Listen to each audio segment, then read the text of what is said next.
We'll do a roll call vote.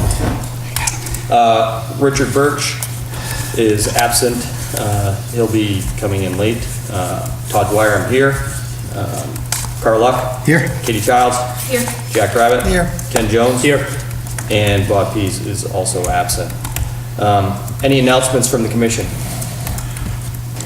Is that like public comment? Yes.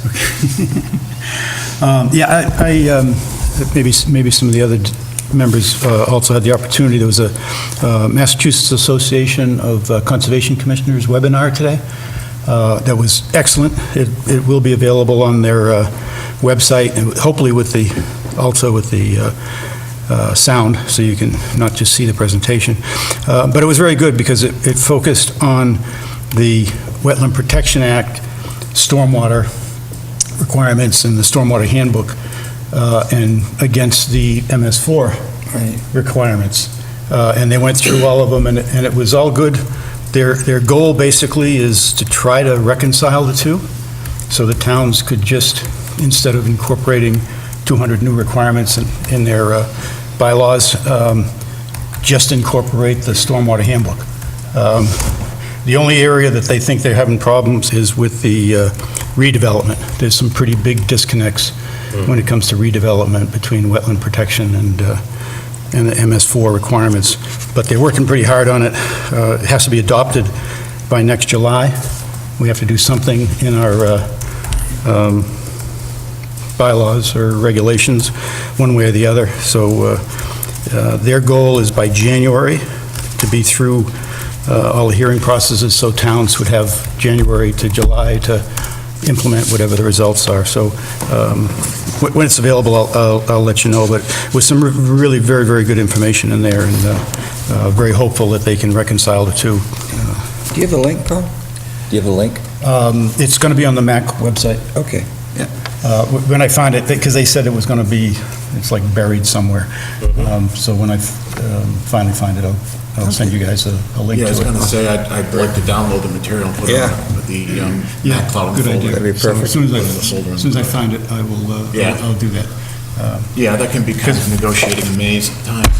Yeah, they're optimistic, but that's it. Thank you. Yesterday, I had a last-minute chance to attend a almost 2-hour training class given by, it was at a senior center. It was given by Rainey Prostak, who's a professor out of UMass. I was talking to Rich about it. Turns out Rich happens to know the gentleman very well. He is a professor at UMass. He calls himself the non-THC weed doctor, because that's all he deals with is invasives. And he was giving a very easy to understand lecture on common invasives, noxious invasives, and the readily available, commercially available weed killers that are very common that people use on other applications that actually have been known to take care of, like Japanese knotweed, bittersweet. And we also went into the nice big brown hairy poison. Any of you guys, whenever you see old trees, you ever see the big brown vines that look hairy? That's actually mature poison ivy. Very old, very mature poison ivy. Really don't want to touch that stuff. It makes the stuff on the ground look like iced tea. You know, that's the difference in scale. It's pretty bad. Anyway, this gentleman did a really nice lecture, and I spoke to him after, and he's willing sometime in the fall to come down and give a more abbreviated version to us. You know, do like a public session like one more on TV. He indicated a willingness to do so. He actually sits on the Invasives Management Board for the state, and he also sits on the board that does the best management practices, you know, the yearly operational plans. When they do like the utility companies and the towns do their 5-year plans, he sits on the state board that actually approves them.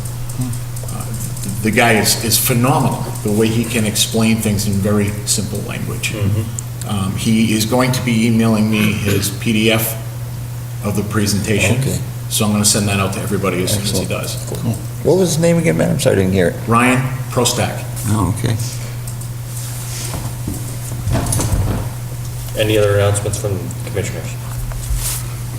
No one else from the Oh, commission? Mr. Chairman. Yep, For go those ahead. people who live in Hickory Hills, we have beach cleanup coming up, and we're putting the gardening clubs coming online, so this Saturday at 9 o'clock. Great, thank you. Any comments from the public? If there are no comments from the public, we'll open our first hearing. Pursuant to Mass General Law, Chapter 131, Section 40 as amended in the Town of Lunenburg Wetlands Protection and Municipal Bylaws, a public hearing on a continued notice of intent submitted by Joseph O'Brien for construction of a single-family home with garage within the buffer zone at 179 Island Road. My name is Jack Maloney from Hickory Hills. Here are a couple of revised plans that we had talked about at the last hearing. I had a little laundry list of things to do. One of them was to locate the shed that's on the property. This back left-hand corner of the shed is just inside the buffer zone. We talked about leaving the shed, but maybe raising it in elevation. We're looking at probably maybe 4 courses of block to bring it up. And it kind of sits in a hole over here with it. We brought some material in for that. So that's going to stay. It's just going to be raised eventually and, resided and all that stuff. We showed the dock, a proposed rollout dock. We did file with Hickory Hills. I believe that went to them yesterday. They meet a couple times a month, as everybody knows. They'll vote on it and let Mr. O'Brien know. I did shoot some topography in this area here. I left it as spot grades, so you could see on those plans, Carl, there are spot grades in here.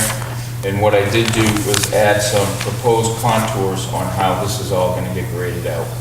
So right off the end of this retaining wall that comes out underneath this deck, there will be a 97 that will tie into here, and the 98 will just come in above that, which will tie into this existing grade here. We will create a very slight swale that comes down and drains this whole area down towards this way. It'll be grass once we get done. Very low impact. We'd also talked about putting in some bushes or shrubs or whatnot, blueberries. We've got some blueberry bushes over in this lower corner of the property, which will probably do very well. As you come up into here, it's higher. This is all grassed over in this area, so it'll be easier. The other thing we did talk about was locating some trees on the property, and what I've done is taking a series of pictures of the shoreline on everything that's there now. Obviously, you can see what we were talking about at the last hearing about what needs to be addressed and come down. Try to do these, I wish I stayed in the same distance away so to make it easier, but kind of go this way.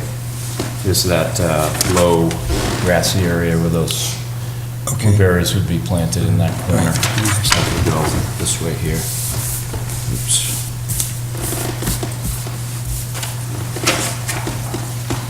So we talked about removing, obviously, the ones that are down. There are a couple that are hung up in some of the bigger trees over in here. Joe O'Brien, my client, is in the audience here. We talked about getting a boom truck temporarily around the back of the house because the tree guy didn't want to climb up in there. Too dangerous, too thick, easier to remove everything from the bucket truck.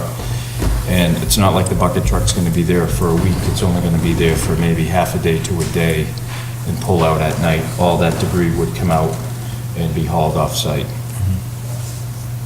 Correct? That's correct. This is one of the trees you're talking about?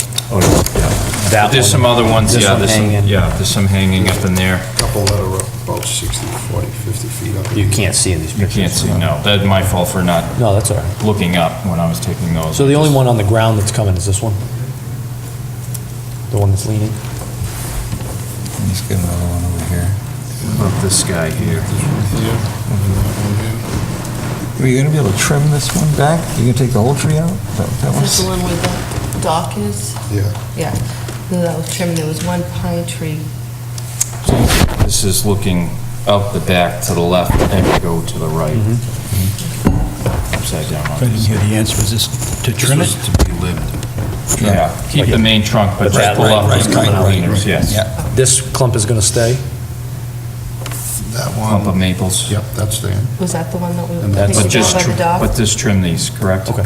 Yeah, and I think the dock, Joe, you said we're gonna go in between here, or in between here? Yeah, because that's what, That's where the old one was. yeah, that's what you had suggested, Yep. just right there, but that was the one tree we wanted to remove. And that's, you want to remove it for what reason? Well, the dock Dock, looks to be the right old there. dock was right in here, Carl, right around in there. I guess this guy grew in, but. You sure you It's can't not get between that- them, though? I mean, how Is much it? space is Sure you that? can't get in there? Looks like a, wider than a dock. Hard to tell from the picture. What's, is it a 4-foot dock? Is that short? I think it's 8 feet wide they wanna put in. What kind of a tree is that one? That one's a pine. So the only problem with that is you're gonna have pitch that's gonna end up on the dock over Right, time. well, I'm not even worried about that, that can be taken care of with a little scrubbing, but, I didn't know it was gonna. hey, guys, Because that's not that wide right now, I don't Jack, think. Carl, I'm sorry. I'm sorry. if I may, just for a second, I'd probably let him remove the pine and plant the maple along the other clump, because the maple has more value in that Okay. section. Where you, This pine here. oh, that's fine, I can't tell from down there, okay. Joe, you'd leave the stump intact. You cut Yeah. you cut the stumps flush So with they're flush. the ground. Yeah. And while we're on the subject, let's come back to the stump thing again. We had the two stumps up there we talked about last time. They're in that picture right there. From that last one. Yeah, we'll revisit that after we talk about this. Okay. I mean, you put in a decent-sized maple, it'll grow rapidly. Oh, it'll be It'll have a beautiful. good long lifespan, and it'll have more of a nesting and shade value in that Yeah. section. Which is Fish one would thing. appreciate that. In that same general location, a couple I of mean, I don't have any problem, I think, as you would put a jack horse trading on Yeah. a tree, you know? Would it be okay to plant that down the other side, closer That's what I'm towards- talking That's- about. Blueberry Yeah, bushes. down towards that lower area, like the where those blueberry- stumps are. Yeah, I'm just gonna be- want to make sure that we keep the embankment intact as much as we possibly can, and give whatever trees we push in there, in 10 years, they will continue, that other tree will help reinforce that embankment.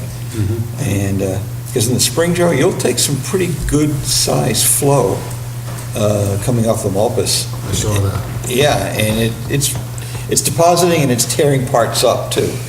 And so I would think whatever you can do to put natural vegetations, get some decent roots to it. The other thing I'm thinking of is that section is with, you would replant the pine with maple is less susceptible to the wake than I see happen on that.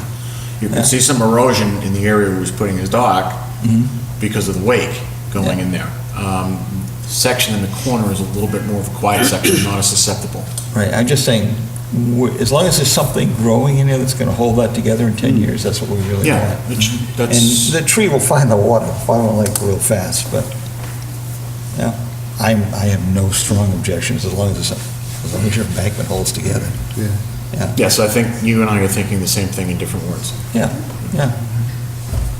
Okay, Mr. O'Brien, you wanted to talk about the stumps? Yeah, we talked about last time the two big stumps we have in there, and I wanted to get in there. Did we leave those out from that?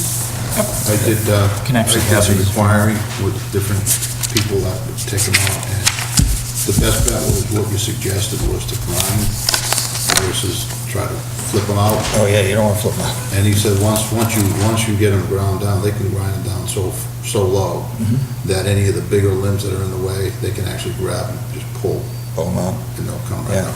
You know, Well, I people don't need- doing- I don't need a big machine in there, is what I'm getting at. So you're gonna tear into the soil, is that what you're saying with? Just get down, it'll open up the stump, he said, and it'll get down and just bottom it out. Uh-huh. And then at that point, they can stop, any of the bigger limbs, they can get on them and pull them out. if When you say need be. limbs, you mean roots? Roots. The roots. The roots? But that was the whole point of leaving the stumps, is Is the to roots keep the are roots in important place. function. Right.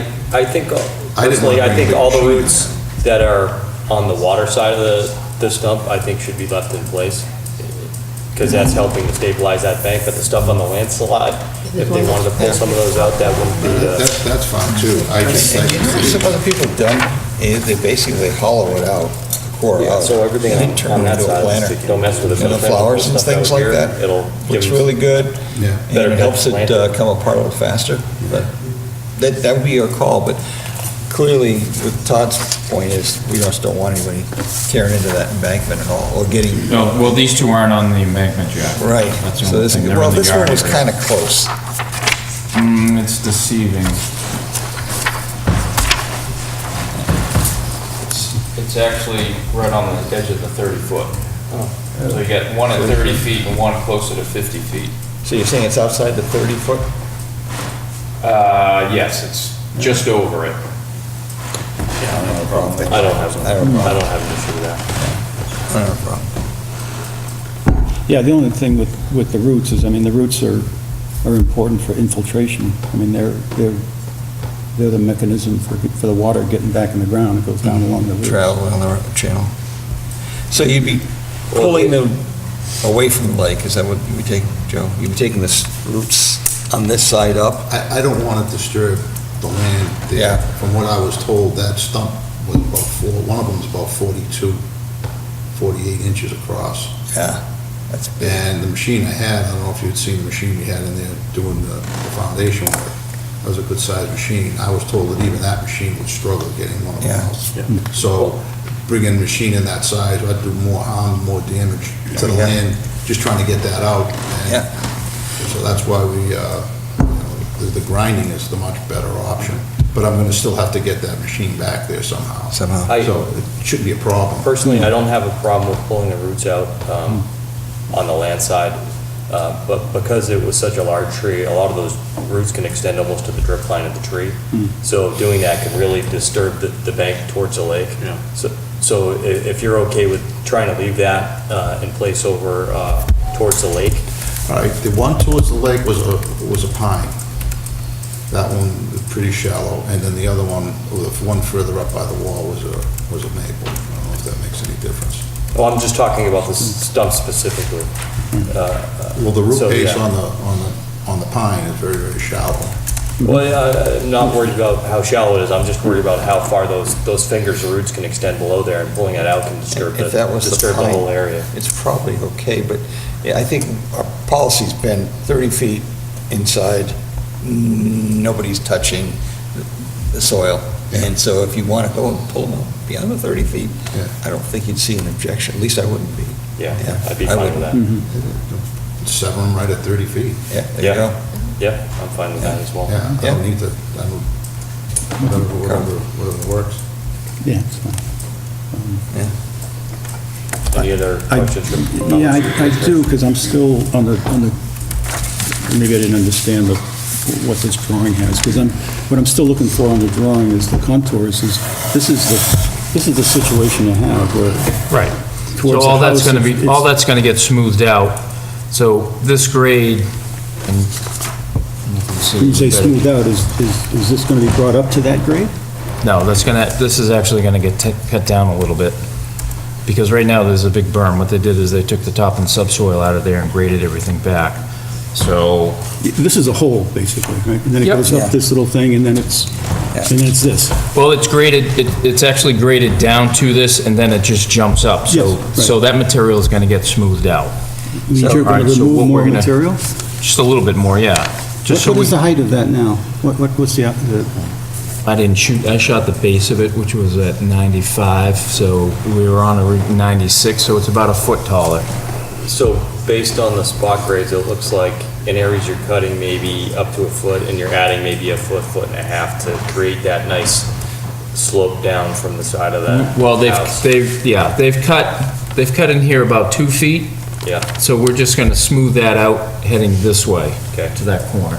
Okay, so when you say And smooth, you're going that berm that's in here obviously has to get cut down, because right. if we And bring you're- that back, you're we're just gonna be. smooth it out, add some fill to kind of Yep, Yeah, get it Yep. a nice even grade. but you're staying out of the 30-foot, right?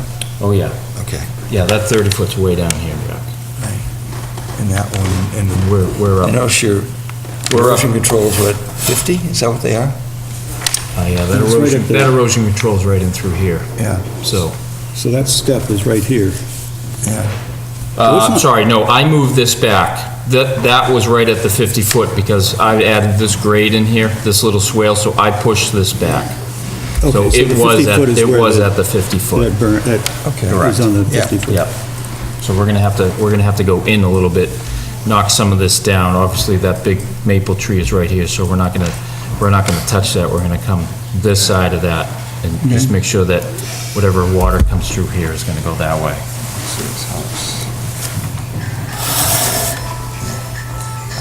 You're outside 50.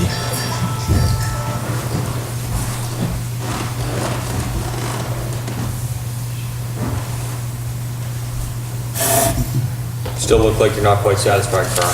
It's like, I can't measure these things. This looks like more than a foot step.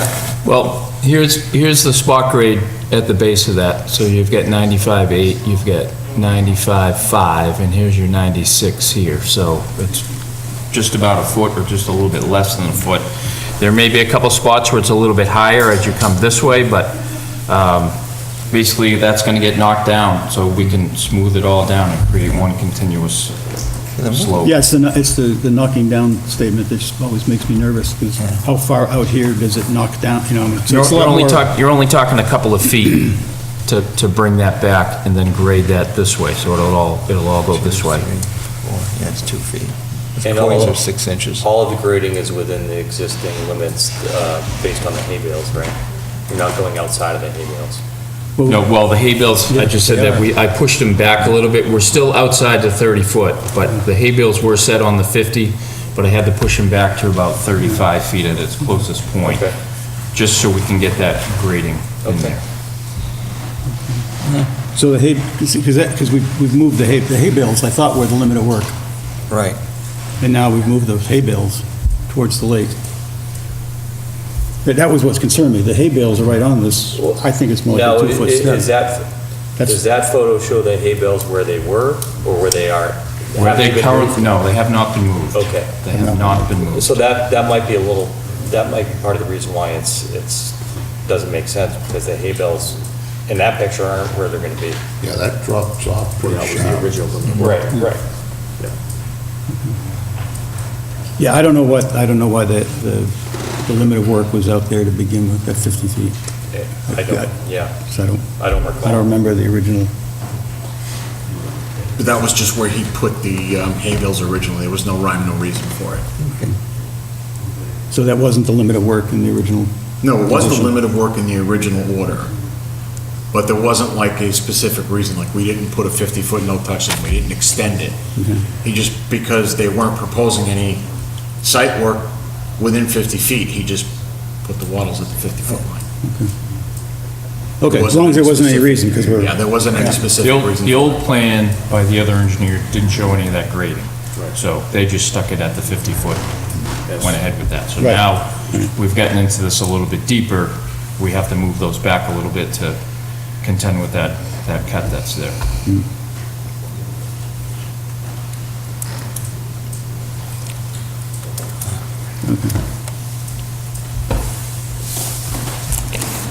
Any other questions from the commissioners? That's good. If I don't have any other questions from the commissioners, any comments from the public? Then I will accept a motion for a standard order of conditions. And with the amendment that there be no disturbance of any sort within 30 feet with regard to the roots. And also, Yes. there's an addition of a maple tree, right? That's correct, yeah. Yeah, I don't see any of the, maybe I just don't see it, the tree removal. We mentioned the tree removal, but I don't see any indication on here of a tree removal. It's not on the plan, it's in the pictures that he showed us. Yeah, they're got to be on the plan, I mean, pictures. We don't have, Even we if generally they're don't marked have up. tree removal on the plans. I don't think. Last meeting, you said we could use the pictures. Yeah, We did? Yeah. Okay. Yeah. I don't think we need the plans. Oh, man. Maybe perhaps we can just get a mark of where you think you're going to be putting the maple? Did you provide us the pictures for the file? If you want them, I can give it to you. Yeah, I think we need them. we can locate the maple in the drawing. Oh, go back 10 years. 2.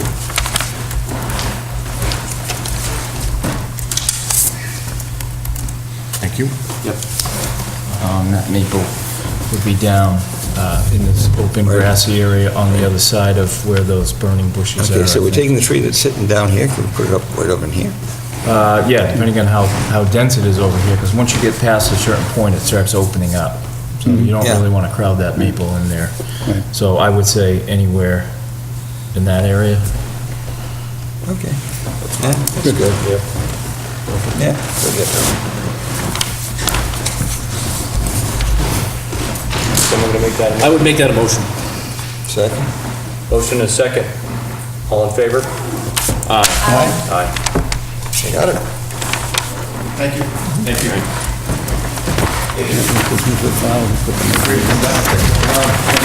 Oh, great. Good luck. We come down all the time, and look at the birds. They're beautiful down there. You gotta love it. Like I said, I'll come up on the other side, have a pole on there. You can't say that in public.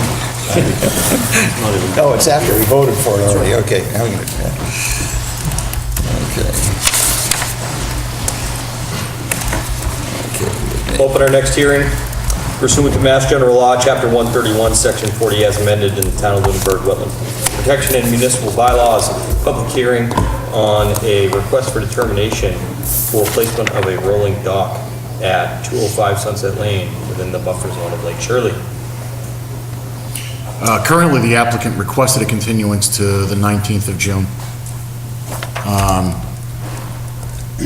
At that point, I'm expecting to have it withdrawn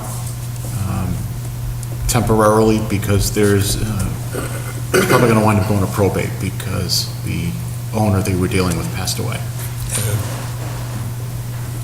I'll accept the motion for a continuance to the June 19th meeting. So moved. Second. Motion is second. All in favor? Aye. Aye. Just one, Matt, even though it's moving out there quite a ways, could we get this on the cloud, the RDA information? We can see what this is. Yeah, if they don't withdraw it, they're supposed to give me a decision as to whether or not they're going to withdraw it within like the next week. If they don't withdraw, I'll put it up in the cloud. If they withdraw, it's moved, so there's no need to take up the space. Thank you. Open our next hearing pursuant to Mass General Law, Chapter 131, Section 40, as amended, in the Town of Lunenburg Wetlands Protection and Municipal Bylaws, a public hearing on a request for determination for the demolition and rebuilding of a deck to a single-family home within the buffer zone at 15 Cliff View Terrace.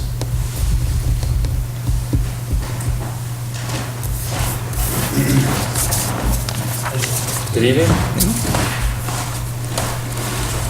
Okay. Name and address, sir. John Pogue, 15 Cliffview Terrace, Lunenburg. And for everyone's information, we made a site walk this past Saturday to view the proposed work. Why don't you tell us what you have going on? Okay, what we have going on is I call it the upper deck because it's the tallest deck in the house. It's very large. It spans most of the house. And it was in disrepair, so we want to demo that and then rebuild it, which is already started. The demo has happened. I was asked to bring any pictures I might have of it before.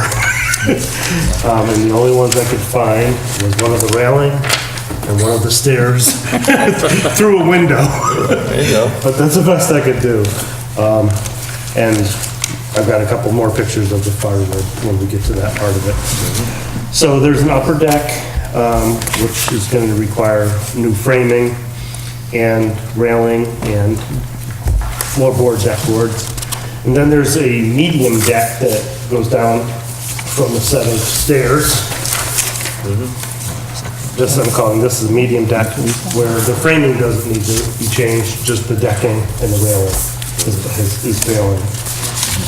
So that's the biggest project that I bring before you. The secondary one is a firewood shed / lean-to that would be over my firewood. This is away from the property line, and it's against a block retaining wall, is what it's up against now. So I have a couple of questions on that first, Jack. Based on what we saw out there, it's you're not proposing new foundations for the deck, you're reusing the existing foundations. posts. So you're just rebuilding the structure that was essentially in place. No new posts are going in. Okay. And then for the shed, for the firewood, are you just going to place that directly on the existing asphalt pavement? Or is there soil below that, or? So this is my contractor, Sean Tripp, and you want to answer that question? Yeah, we'll just sit on the asphalt. Okay. Thank you. John, one of the things we observed when we were there was the condition of the lower deck, and the construction techniques are essentially creating a safety hazard, potentially. Would it make sense for you to ask permission to do rebuild on that during this hearing? And that way you could save yourself a couple bucks, and... Yeah, I wasn't going to bring it up because I didn't want to confuse, like, I have so much going on already, you Yeah. know what I mean? But since you brought it You'd up, be good for 3 years. well, it's our plan to try to do the stairs and the lower deck, especially the railings. Yeah. Because they weren't done properly to begin with. So that is our eventual plan if we have enough money to fund it, you know. Obviously, projects like this are costly, as you all know, so, but we hope to do it. That's our plan. I would propose that we could include, you know, redecking and new posts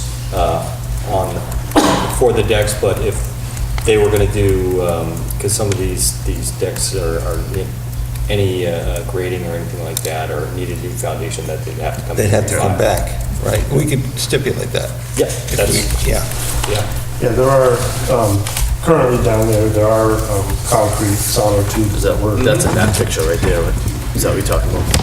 That's- Exactly, Yeah. that's Yeah. exactly it. Yep. Yeah. And that, when I would redo that, I would redo it with bigger posts. Those are 4x4s that are down there. And just, you know, a little movement of the land, and all of a sudden you're tipping a little bit. And that's very close to the water, so I wouldn't Right. want to be So playing that games. You'd reuse the sonotube footings? Is that what you'd do? I would if I could, you know what I Okay. mean? If they're stable, if they're level. But, Yeah. but if they have rotated or something like that, you'd probably want to pull them out And do 'em- pour a new one. Yeah, Yeah. right. Would Yeah. that be part of our, if he has to do that, then we'd ask I him would to think come he'd back? have to come back. Yeah, I think he has to come back. Yeah, I think we'd go with that, but if you can get away with it, John? Yeah, try to use the existing. Yeah. Yeah, so I mean, personally, I think any rehabilitation of your existing decking that isn't disturbing any of the land or anything like that, I don't think you It's an have to need to extensive refile decking. for any of that. Yeah, I don't think it even come to us. Yeah, I If you mean, don't touch the ground. there's There's a no massive impact. amount of Right. decking on this house, and Yep. it's time. Yeah. It's all, it's time. Okay. I don't have an issue with it. So I think if we end up that we don't have to modify this, because as long as he doesn't touch the ground, he doesn't need it. I agree. Okay, Yeah, anyway. I agree. right. But we would want to note it in this, that we're approving the lower deck as well, Well, when I write up the finding of fact narrative that I include on the RDAs, okay? I'll note in the special conditions on the fact page that we included the lower deck decking only. Decking and side Deck- rails. Decking and side rails, and that any new sonotubes or foundation material would have, was outside the scope and would need a refiling. Yep. Yeah, Will that include the structure under the decking, you know, like the Yeah. joists? Yeah. oh, yeah. Yeah. Okay. Your joists are okay. Yeah. As Yeah, long but- as Well, you we don't don't have know. to. Oh, yeah. Oh, yeah, but I'm saying, no, as there's- long as you don't, As long as I don't have to mess with the sonotubes. the or- dirt. Yeah, I was gonna say, as long as you're not gonna touch the sonotubes or anything on the ground, Yeah. you're good. and you continue to make it somewhat pervious in that, you know, you're not putting something that's going to stop the rain from going through. Okay, Yeah, yeah, it'll be the same kind of deck. I mean, the thing is, adding the lower decking, this particular ruling is good for 3 years. So within that 3 years, if you get a chance to get the lower decking done, you're covered. You don't have to come back again. Okay. And if for some reason, you know, let's say we pull the lower deck up, and, you know, these things, the sonotubes have moved and they're all, you know, or crispy or whatever, then I would just come back. Come back and we'd have to, say, hey, we'd this is have to what's do a whole happened. new document, And yeah. I'll bring pictures to show you Right, what's just happening. document the location, the ones that are going to be replaced. okay, good. Great. Wonderful. All right, thank you. Do you want? Hold on, Yep. we have to vote on it. Any Okay. comments from the public? No comments from the public. I'll accept the motion for a -3 determination. So moved. Second. Motion second, all in favor? Aye. Aye. Aye. Thank you. Thank you. Thank you very much.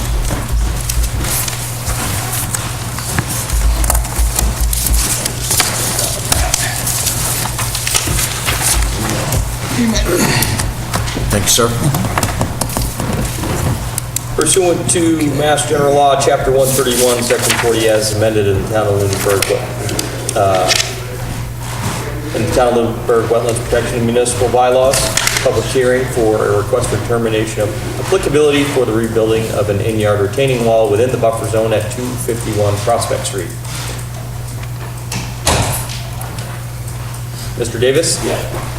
Great. Why don't you tell us what you have going on? A few of us made a site visit on Saturday Yeah. and took a look at it. But why don't you? I'm just replacing a small retaining wall around my driveway. And the only picture I have is it's only about 1.5 feet high. Did you email this picture to No. Matt? No, I'm gonna have to. Okay. So, And the retaining wall is like for like?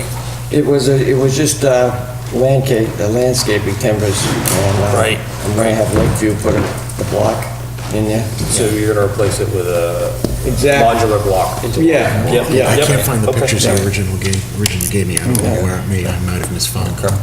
Did they do anything across the street for you? I haven't seen anything yet, Okay. okay? Yeah. But we haven't had anything real heavy rain yet, so. Give it a couple days. Yeah. Okay. Okay. Any questions from the commissioners? I don't have any questions. No, it's- No? Any comments from the public? No comments from the public. I'll accept the motion for a -3 determination. So moved. Second? Motion second, all in favor? Aye. Aye. Thank you very much.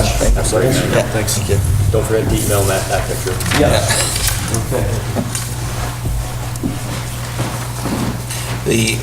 For those who didn't go on the site visit, we had a chance to observe that there was some construction going across the street, and we believe that there was a problem occurring with regard to erosion and sediment working its way into a storm drain. And I think Matt was going to chase his friend down. Yeah, I'll take care of that. Yeah.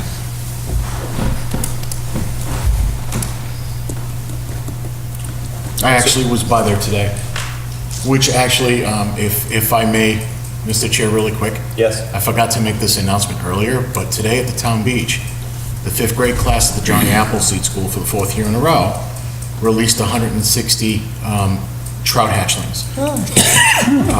What they do is they got a grant back about 5 years ago, and they actually have hatchery, equipment in the classroom. So they actually, fertilize the eggs and get everything ready there, and then as they're acclimating them, they pick Lake Whalen because of its water chemistry. And 160 is the most they've done in 4 years. What's their size? They're just like little pollywogs. Cool. But don't worry, there were some that were there 4 years ago, so I'm sure they're waiting for you. We'll open our next hearing pursuant to Mass General Law, Chapter 131, Section 40, as amended in the Town of Lunenburg Wetlands Protection and Municipal Bylaws. A public hearing for Kenneth Colostrum has filed a request for determination of applicability for the addition of a deck to a single-family home within the buffer zone at 16 Ruth Street. Ken Colstrom, 16th Street. Seeking permission to build the deck on next to the house. We spoke on Saturday, we had a question, one of the posts was 2 feet, too close. Yeah, so on Saturday, we made a site visit to the property and observed that it's going to be a raised deck, level with his, first floor, which is, it's a walkout basement on this property at Lake Shirley. And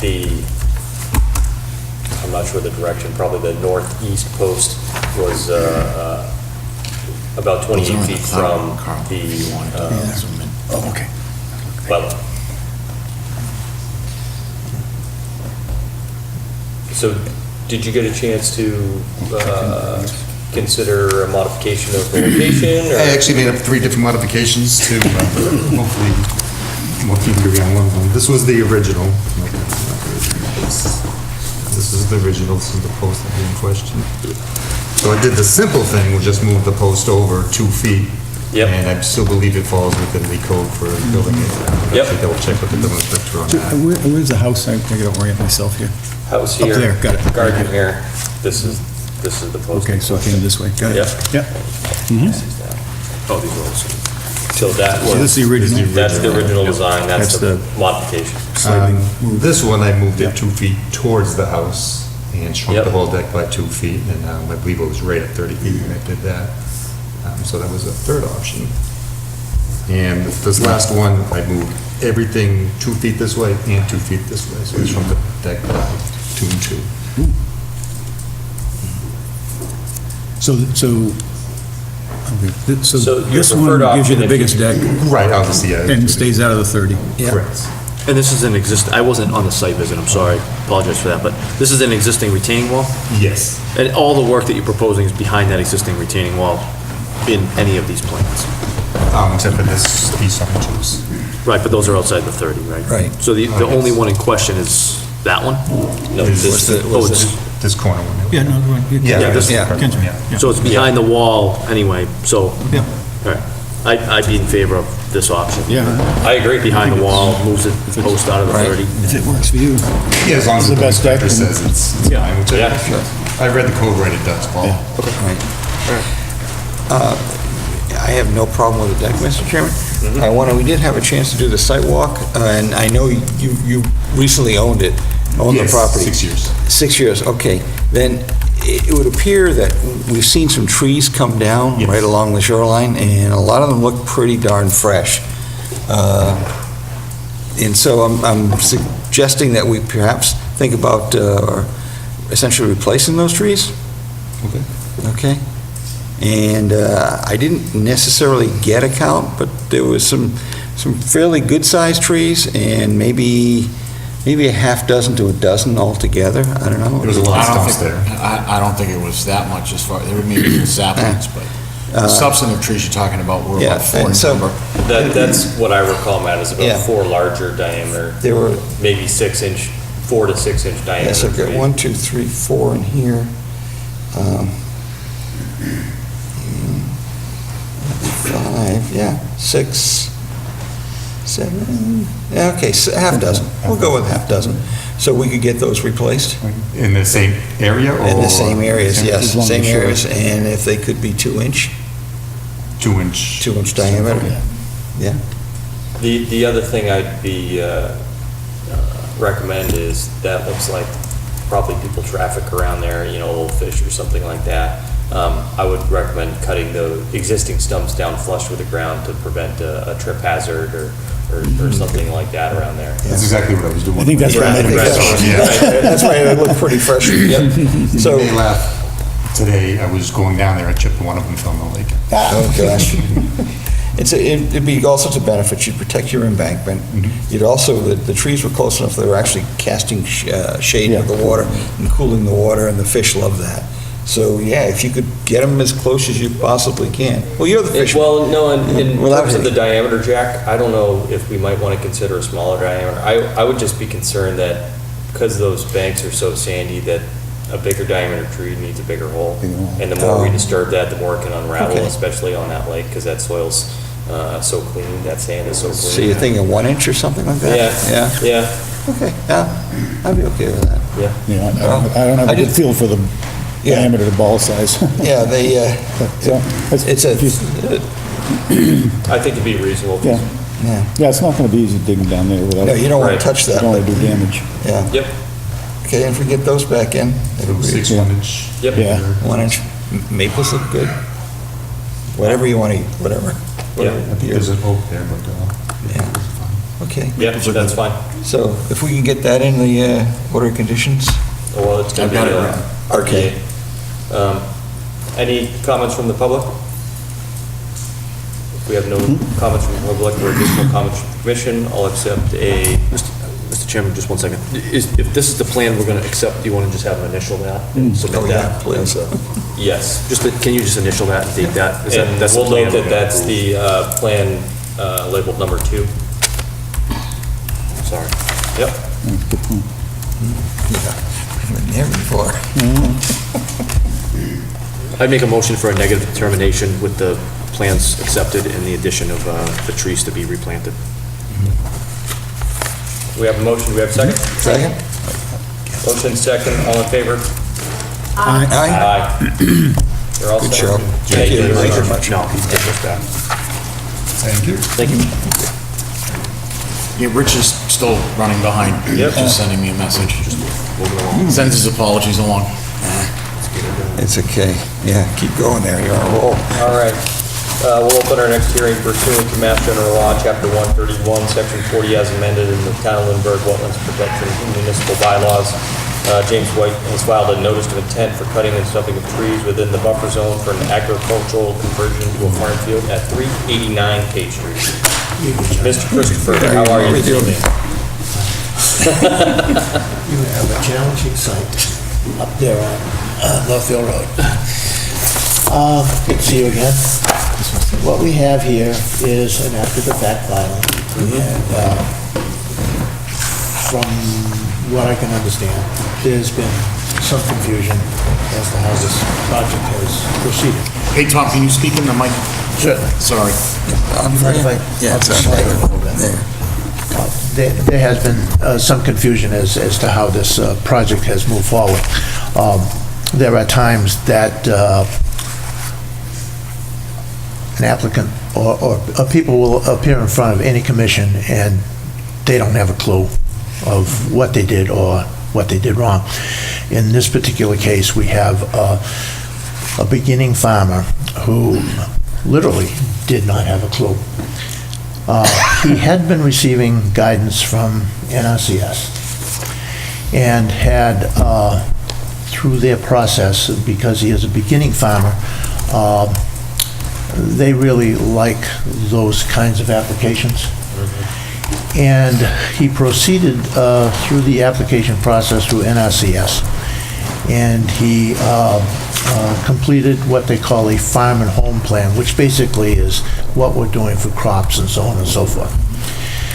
Through this process, he also received a document, which is enclosed in the appendix, of a classification of the actual site, and was classified, they classify it as, there were different classifications, but in this case, they were classifying highly erodible land, and in his particular case, it was not classified as highly erodible land. There's a failure on the part of NRCS in the documentation that they provided to my client, Mr. White, of any adjacent wetlands. I mean, there's just nothing in the file from NRCS. So I would suggest to the commission that in his ignorance, the applicant just proceeded to cut down trees and create new farmland. It is what I've done. Well, first of all, there has been no filling of the wetland itself, but he has cut trees down in the buffer zone. And in some cases, it's very close to what I determined to be the wetland line. In other cases, he is outside of the buffer zone.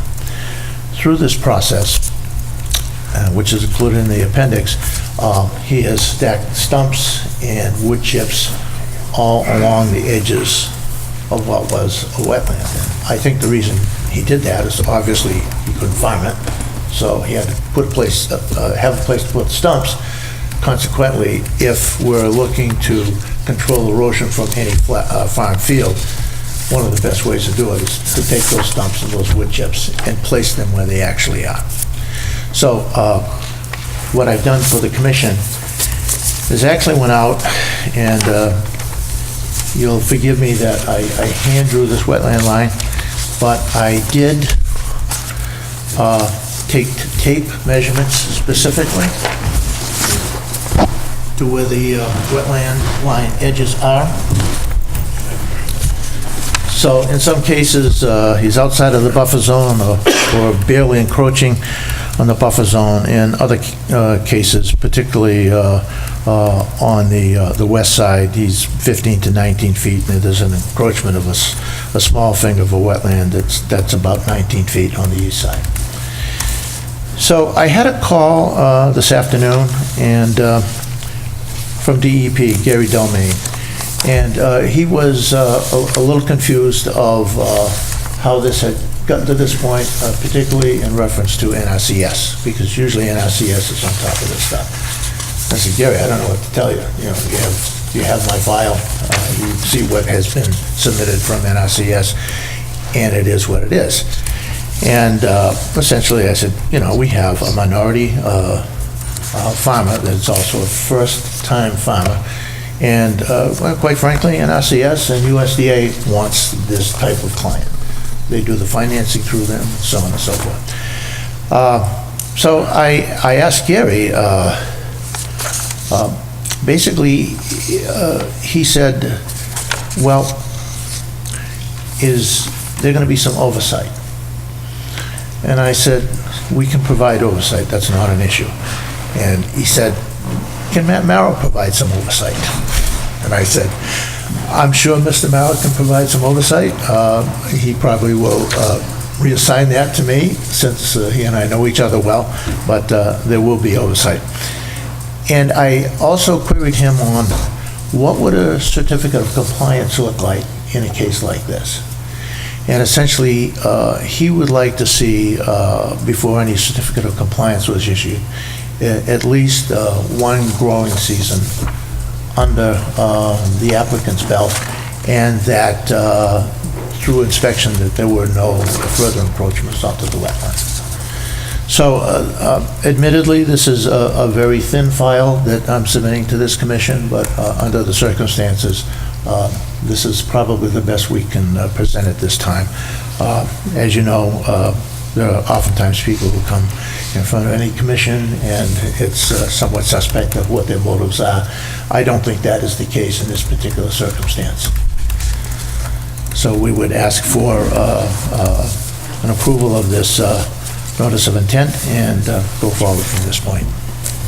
So is Gary Dolman asking for monitoring between the two of us? I'm sorry? Is Gary asking for monitoring between the two of us? He wants monitoring, period. Yeah, I mean, Yeah. I'm not gonna have an Yeah. issue monitoring, it's Right. just, it's easy enough. Yeah. It was a pretty forthright conversation that we had. It's the first time I've actually had a conversation with him. And he really didn't have a problem with it. He said if the commission wants to approve this, he said, we certainly wouldn't object. Comments from the commissioners? Did you guys go out there? We didn't go Saturday. No, we went a few weeks ago, or a month ago. When did when they fired with the NRCS, have they started clearing already? No. They had. The neighbors are all saying yes, they had. Time out. Okay. There's a process here you gotta follow, Okay. you'll have your chance to comment. Okay. The date that I have, the filing that I have is 3/6/2019. So they went through NRCS, obviously, or at least the paperwork was filed in March, okay? I have no knowledge of when... What was the date on that, Tom? 3/6/2019, and I believe that's also in the appendix. Matt, they were before us months ago, right, in the wintertime or something? No. No, it was maybe a month and a half. Late March, early April. I'll have to double check the Right. file on it. I think it was early April. I went down, I took a look, I asked them to not do any work, certain sections, I outlined where they were. They complied with that. We went down, I want to say a few days later, before one of our April meetings, and looked at it. And then Mr. Christopher came in, I believe you came in at that point under enforcement, and the commission asked him to file an NOI. Right. Well, and I recall the first hearing where the applicant came in. Well, the applicant came in We told him to file, and he returned it. Right, That's- that's- when the applicant first appeared before us, he had his NRCS paperwork with him at that time, so it was filed. Well, he showed me the paperwork when I went down there. He Right. brought the paperwork out, Yep. and my response to him, as I told Mr. Christopher, was, yeah, well, this is great that the NRCS gave you the paperwork. It still doesn't absolve you from having to file with the Conservation Commission for the conversion. Right. I would make note too to the commission to remind them that as this is an agricultural conversion application, the restrictive no-touch zones do not apply. It's strictly state law buffer zone here. Yeah, Matt, the point was that when he had initiated the work, he had not been accepted. He doesn't really have a working farm yet. Is that my understanding? Well, he's converting the land. He's converting He the had, land to it. from what I understand, was already working? and again, I'm coming into this fairly blind. Right. There was a small area that they were doing some sort of agriculture. What he's doing now, or his intent, is raising microgreens, small leafy crops, so on and so forth. And I actually had some samples that he gave me that he's growing in his greenhouse. And it was a nice, tidy little package, and perhaps he has a future. But he's going to have to put a lot of, sweat equity into that parcel to really make it successful. The fact that NRCS is willing to go forward with him is certainly positive, and I'm guessing that they will give him further guidance. That notwithstanding, that has nothing to do with not coming before the commission and filing a conservation plan and the things that normally would be part of that process. Mr. Chairman, how many acres is the total parcel? The total parcel, I believe, is 1.9 acres. And the wetland that's in question is off the property? It is pretty much off the property, yes. And is there any buffer up to the property line, or does he clear right up to the property bounds?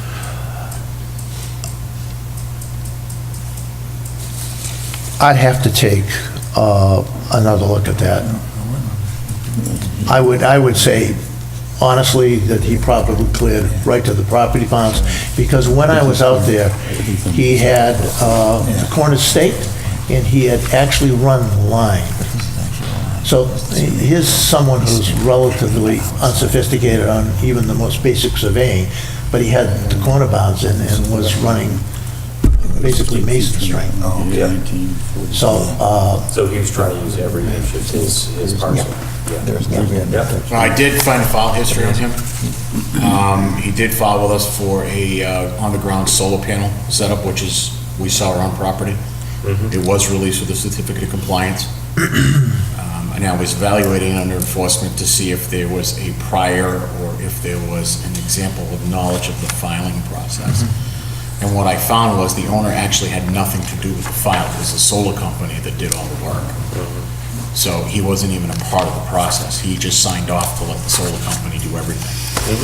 So I'm not getting a knowledge of what our process is, and that he was trying to say he didn't know. Well, that was very clear to me when we first met. If I could, Mr. Chairman, to Matt, is there a possibility that once this is accepted by us and becomes the boundary lines become acceptable, is there a possibility that they could come in then and decide they don't want to be farmers, and they want to put a development in? Or homes in that area with the... I mean, I don't think it's a building lot, but, I mean, you certainly put grass or something. Yeah, but I mean, it's- building. I mean, that's you know, outside of our what's scope. the That's zoning? outside of our scope. Only because It's 2 acre zoning? It's 2 acre zoning. Yeah. Okay, so you got a 1.9 acre lot. No. Yeah, no, So okay. there's no chance of subdivision on that, so. No, even And if they even wanted a to take it hammerhead out of lot. agriculture, it would require the filing of another notice of intent. Yeah. As long as he complies with the order of conditions if you guys issue that. And closes it out in 3 years. After 3 years of monitoring, we determine he hasn't encroached and he's complied with his permit. He then has the agricultural exemption, but only within that envelope of land. So later, if he sells it off, it's back to us. It's no longer a farm. Unless the person buying it continues the use. Okay. Because there That's would be all tax implications as well. right. And he's very anxious to please. I guess that's probably the best word that I could use. Sure. He recognizes the fact that, this was not correct as he went forward, and is more than willing to do whatever it takes to get into compliance. Mr. Chairman, to help us make a decision and understand more, I know we have members in the audience. I would like to hear their input with regard to helping us make some decisions. Sure, do we have comments from the public? Name and address for the record. Mark O'Brien, 395 Page Street, Bloomberg. Thank you, sir. Having lived right next door for 40 years, some of my fears is, how are they going to water this 2.5 acres? Because sometimes during the summer months, we have no water. This is one of the things that I'm worried about. I'm going to be very honest, they work at strange hours, because at 3 o'clock one morning, they were out there taking down the trees, and had their 2 tractors going, and I think we reported them for having strobe lights in the middle of the woods, which were keeping us awake at night, myself and several other people. I hope the farm succeeds, to be very honest with you. I'm not against farming, I'm not against that, but it's just very strange things that go on there, especially when you're up and you're in your John Deere and you're spreading the dirt out at 3 o'clock in the morning. Yeah, there is a noise ordinance that says 6, I believe. Yeah, well, they're in the woods, so but I also know that this gentleman, when they were cleaning out that land, they ran over his wife's flower garden, they don't seem to pay a lot of attention to what they're doing, which scares me. And I could say, let's change this, because it says they're asking in advance. They're not asking in advance to get this permit. They have already done the work. Out of curiosity, when was the work done? I came in, they started on a Thursday. I remember that because I'm driving off to work at about 5 o'clock in the morning, and all of a sudden I see these big trucks pulling in, and you're not around on Friday, because I was going to come in and say it. They made it to Tuesday. I think it was the following Tuesday. I think it was a holiday weekend. Yeah. I think we had a holiday weekend that weekend. And they were hauling trees out of there left and right those 4 days. Do you know what Remember the exact date? I don't remember. I'd have to look in my logs, but I think I was out that Monday. Yeah. It was either holiday weekend or there was a Monday I was out sick. But the other thing that bothered me is they were already passing out brochures about their farm, and it's only going to cost you this much, and they were dropping off at the doors, and they were... Do they have a permit for a business there? Well, I mean, there was advertising I saw on Facebook for it, which gave me the opportunity and the ability to actually go on the property because it was advertised as a business. Yeah, and I also gave him permission if he needed to go across mine, he could go take a look. Yes, he's correct. I just want to make sure they do it right. Okay. Yeah. Sure. So in response to Mr. Burgoyne, there are a number of family members involved, and they do have other jobs. Sure. So the fact that they are working in odd hours is not to be unexpected. However, certainly I could caution them, out of respect for Mr. Burgoyne, that they not work at very late hours with power equipment and things like that, relative to the noise. Strobe lights, I don't know. I can't speak to that. That could be just a flashing light, a backup light or something like that on a farm vehicle. Relative to the water, which is really a fair question, at the time I spent with Mr. White, and it's actually his stepson, Jorge Marzoza, was basically running the farm. He had already investigated putting in a well with Skillings, and had gotten a quote from Skillings, which I thought was an opportunity that he should go get another quote. Since I just got some quotes on wells for another project, and they were about half of what Mr. Skillings would charge us. So when that's going to happen, I don't know. Certainly, I will encourage him to start using micro drip. That makes the most sense, even if he has to use town water. So There is no town water. there is no town water down there. Okay. And there's no intention to pull the water out of that stream when it is running? It's not in his property. It's, well, that's one of the other things that Gary Delmain from DEP said. I mean, he said, that's not a perennial stream, that's intermittent, that's going to dry right up. So I don't think that he will have any other alternative other than drilling a well or using whatever domestic water that he has now. What's the intention with the stumps and the stuff that's there now? I would recommend that you leave them there because they're a good buffer, and that was part of my conversation with Gary Delmain. And he said, well, that's fine. He said it's going to take them a while to compost out. At a minimum, it'll give him a chance to make sure that he's managing his field to the point where he doesn't get any erosion. It is a relatively flat site. I would say there's probably maybe a 2% slope. Yeah, I was going to say the grading is probably 2%. I'm not seeing erosion as being a problem there. Having the stumps and the wood chip buffer probably as appropriate as anything else we could put in that place. So, from what I recall on the site, when they cleared the stumps, they also did a lot of cut, and it looked like most of the property was down to subsoil. I wouldn't call it that.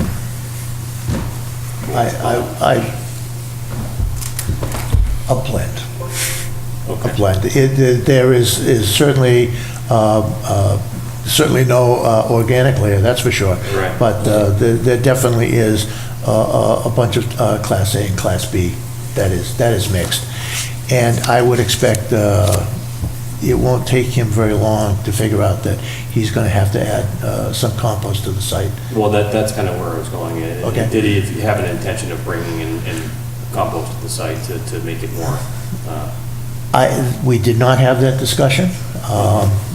I can have that discussion with him, and I can pass that information on to Matt if the board would like me to do that. Who wrote the NRCS report? Was it Kate? Yes. I don't remember the name of it. Susan just said it. Yeah. Yes. Well, that would explain it. I'm sure Kate wasn't being negligent on it, but right around that period, she had just come back to work, because I was dealing with her on another NRCS issue and related to Lunenburg. But I can tell you that she had just come back from being out for like 4 or 5 weeks with appendicitis. And she was trying to catch up right through the middle of the government shutdown because some of her colleagues were put on furlough. So that's probably why she missed that. She was probably pounding out documents and just... Well, as some of you know, I've had several agricultural operations in my own lifetime, and have worked extensively through NRCS. I mean, all my financing came through NRCS. And they really go out of their way to help, particularly young farmers, first-time farmers, minority farmers. So how this ended up the way it is, I have no straightforward explanation for that. It is what it is, and whatever the board would like to do, Mr. White and Jorge are more than happy to comply. She's come up with a new template since then. That, She's come up with a new plan template since then. she has. Yes. Okay. Ms. Jarvis, as a result of projects he was working on with a fellow by the name of Zanny. Okay. Matt, do you have a recommendation on the site? Recommendation would be for a standard order of conditions with the erosion protection in place and a requirement that myself, well, I'll monitor it once a week, to be increased if there are issues, of course, naturally. And reports will be filed to the file and shared with Mr. Christopher for his review as well. DEP specifically asked for me to monitor it. Yeah. If Gary is asking me to do an increased monitoring, then there's a reason for it. Sure. So when I say increased monitoring, I'll probably do something like I would do on a solar inspection, just file an ECB sheet, an erosion control sheet that, you know, they use for stormwater protection plans. Man, have you actually seen the report? The NRCS report? The NRCS report?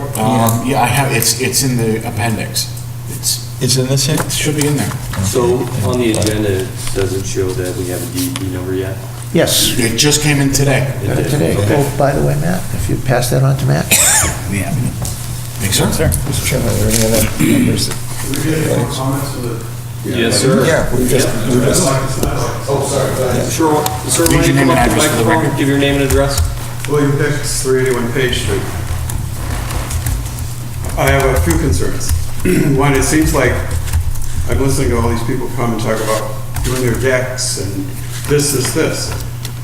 This is a case, I think, where they went and cut down numerous trees, and I think it's the horse putting the cart here, or whatever, you cart with a horse, because I think what happened is that, for me, if I was in this town and I wanted to do farm to whatever, first I would come here and find out what the heck I had to do. Like, do I cut down 30 trees? Or I don't know how many trees get cut down. But this is a huge acre. This was all wooded area with a stream running down, not very far from our houses. So I had some questions. One, it's a right-of-way. The way this is a strange little plot of land. There's my house here on Page, and then we have this right-of-way that goes down to his house on the right-hand side, another neighbor a little bit further out. That right-of-way is maybe a car ride. And I got concerned, as Mark did. I'm having these trucks come in, run over. I have a crack now going through the right-of-way.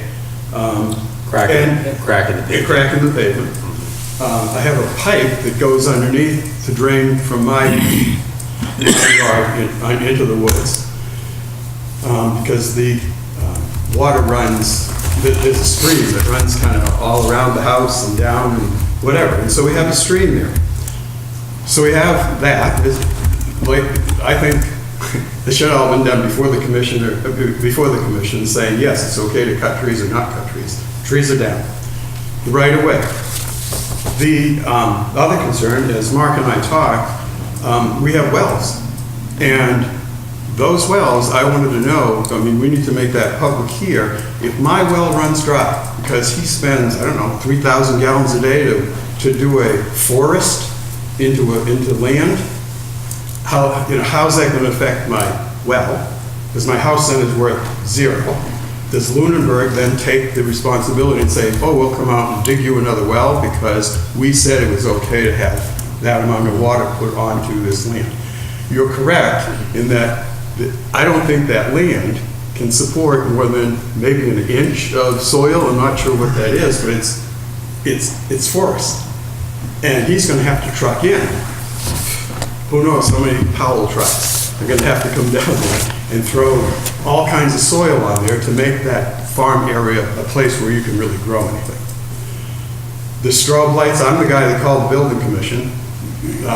Morning, on 3 o'clock in the morning, I wake up, lights like this in my bedroom window. And I'm saying, oh, they must be having an emergency down there. They have some older people that live in the house. I said, they must have an ambulance that was down there. And I leave the house like Mark. I leave 5 o'clock in the morning. Lights are still going away. I said, what is that? They also have a banner out front, and they have Christmas lights blinking like this all around the banner. Now, the banner, according to the building inspector, is okay. Lights around it are okay, but you can't have them blinking. So they went down, they turned off the strobe lights, but that went on for 2, 3, 4 weeks. Every night, the lights in my eyes. The lights around the thing is, I mean, I ran a store here in town, basketballs and beans for years. And I had to go before many commissions to get flags just to put in front of the store to say this is what we sell, or we had to put up signs on the building, we had to have that all approved. So now we have a banner out there that's like this, and it's kind of ugly for the neighborhood, it's not even appropriate. I mean, I could see a nice little farm sign, or whatever they want to do, that's fine, but this is like a residential area now turning into whatever this is going to be. So I think that's all I really had in concern. I think the biggest thing is, oh, and then how about all the fertilizer and all that stuff? They're going to put it all over that land. Now, I'm not sure how that works. I'm not the conservation people, but does all that stuff go into that stream that goes wherever it goes? I mean, it's a piece of stream land there, and I'm not sure this is an appropriate thing. I think at least listen to that. If, as I said when I came here, if the commissioner says what they're doing is perfectly legal and that's the way Lunenburg's laws are written, and you guys say this is okay, I guess there's not much I can do about it. But I just wanted to make sure that I brought up some points that maybe you thought about or had about.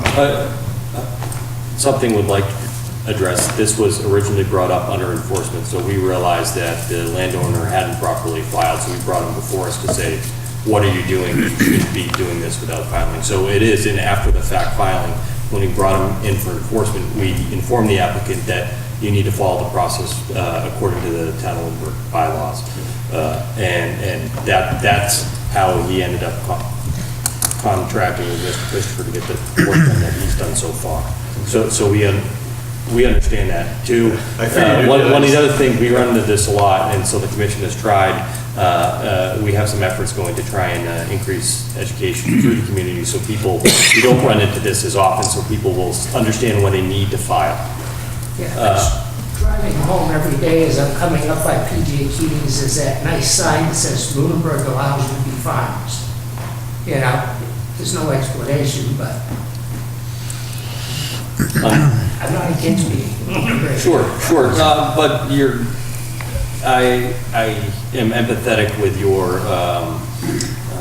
description of their activities and you know, I think Mr. Christopher will express to his client that they should, you know, work hard to be good neighbors and you know, work within reasonable hours, because there are a lot of private residents in and around the property, obviously. Part of this may be attributed to the fact that there possibly could be some cultural differences with this particular farm family. And I will take it upon myself to do what I can to address the issues that Mr. Burgoyne and Mr. was it Hicks, Hicks, Hick, with an S. And then to address your concern over runoff, one of the things that we've talked about, the wood chips that are placed around the border of the property, they are actually very effective for controlling runoff from the property. And they're going to remain in place, and we're going to have our agent inspect the property regularly on a weekly basis to make sure that those things remain in place and there aren't any further encroachments into the wetlands. In terms of the well, they don't have any proposed. We don't know what their water source is now. They could truck in water for all we know. We you know, that's kind of until they tell us what they're going to do. Right. You know. Yeah, and as far as the well goes, it's his responsibility if something happens to your well, not the town's. So sorry, can I? Yes, sir. Keith Giannini, GIANNI,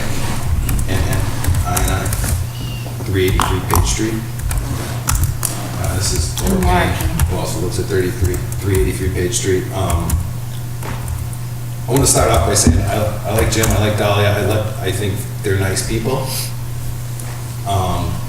And I'm not a fan of aesthetically what they've done to the land or the abuse that it's done to our common driveway, which we all have to maintain and pay for. And I want the farm to succeed.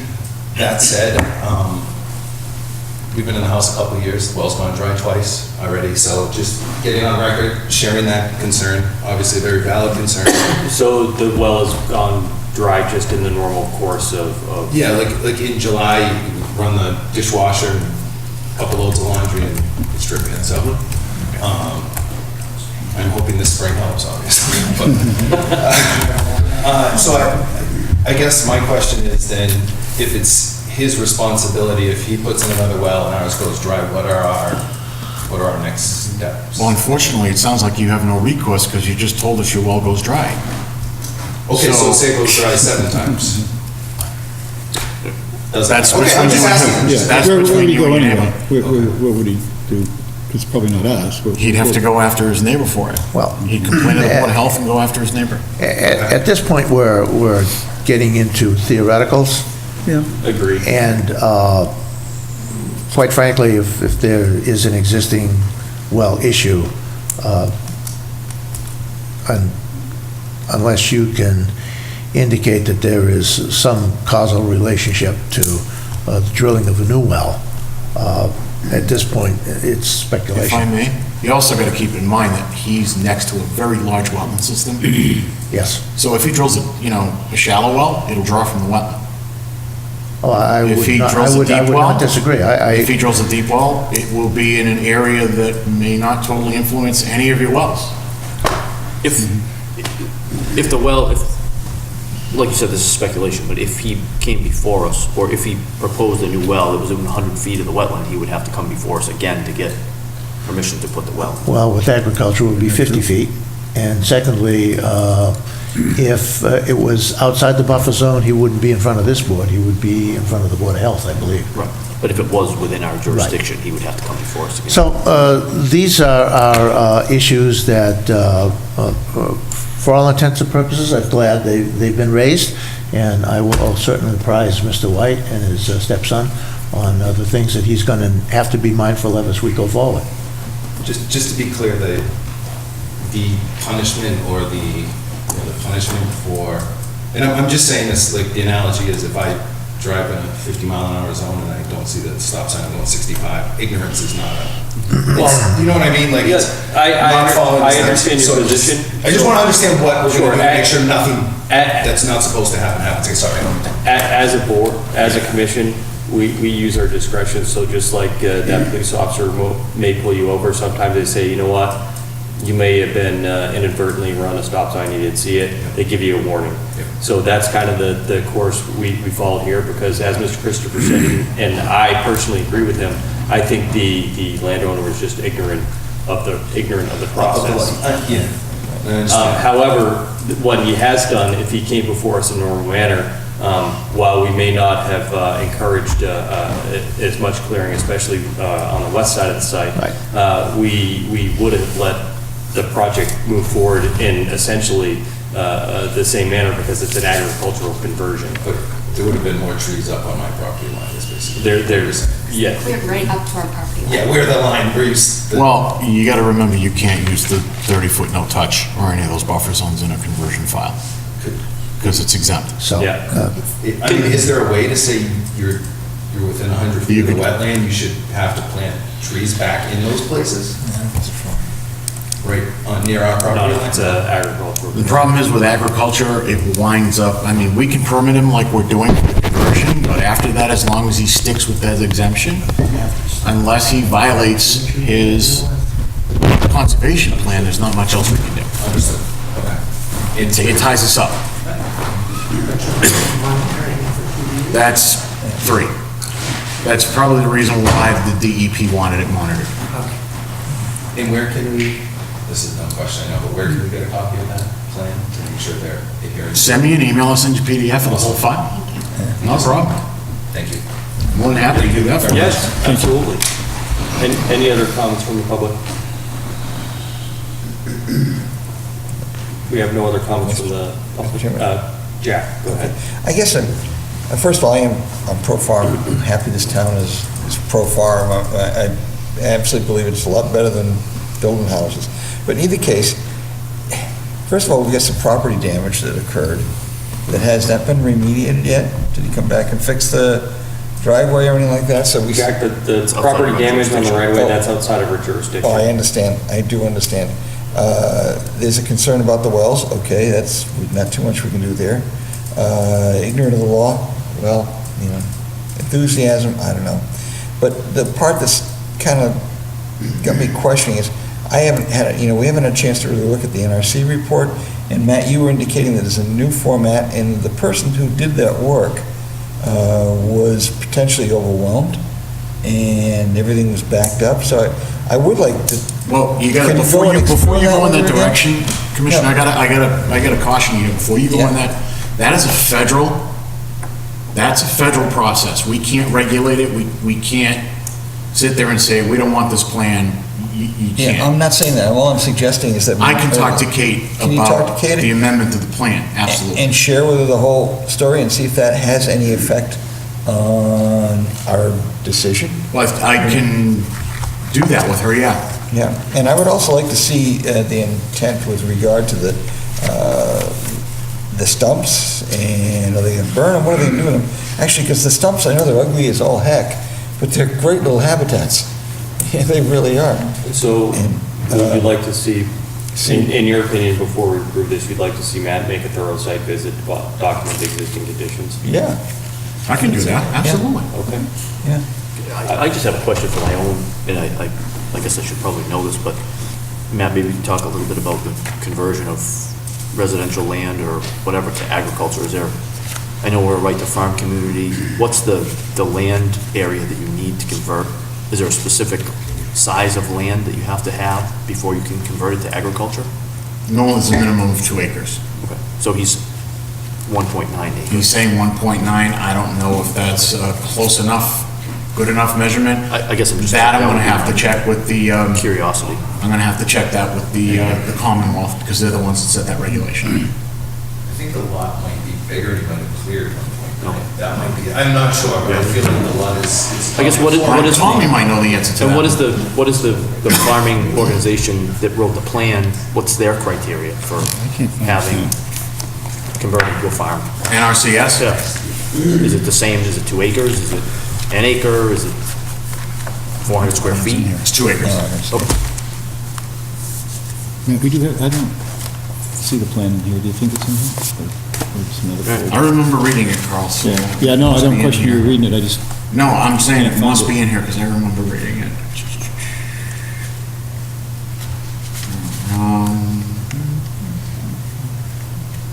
Maybe he didn't include it, maybe he sent it. Maybe I just read it under separate cover. Yeah, I'm gonna have to review that whole plan with Ms. Jarvis anyway, so I'm gonna have her update it, so. Tom, I'm gonna talk to Kate Jarvis and have her update that plan to reflect the wetland. That would be great. Considerations. You didn't put it in here?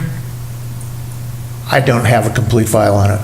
Oh, okay. Okay. Well, then maybe I read it maybe I read it from him when we were on That could be. site, because I was I on site more apologize, I than have once. a medical issue I have to deal with. could we just for completeness put it, when you do get an electronic copy, put this file up on the cloud? Absolutely.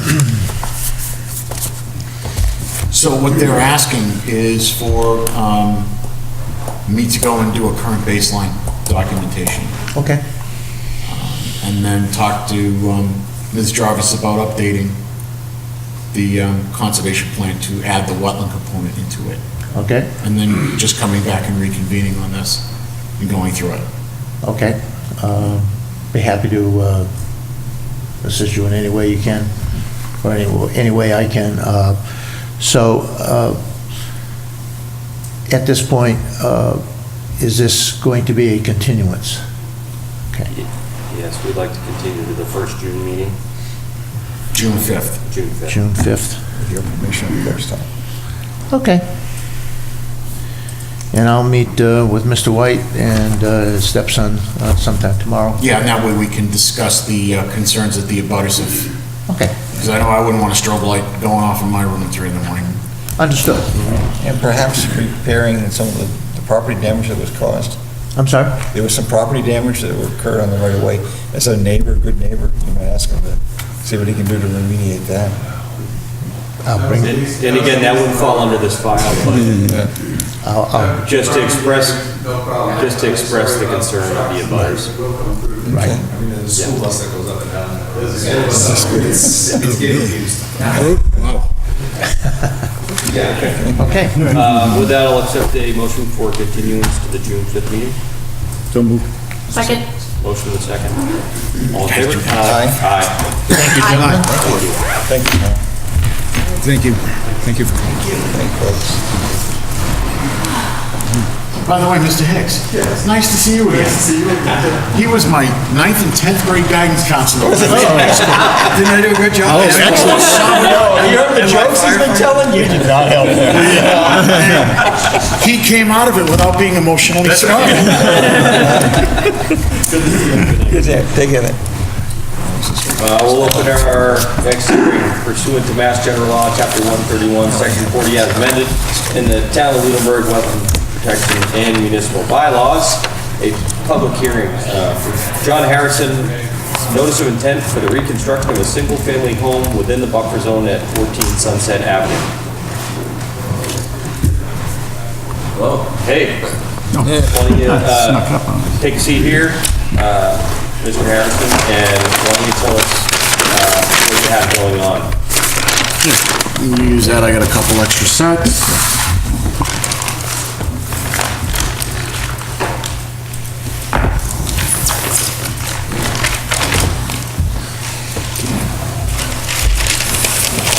There's no DEP number issue.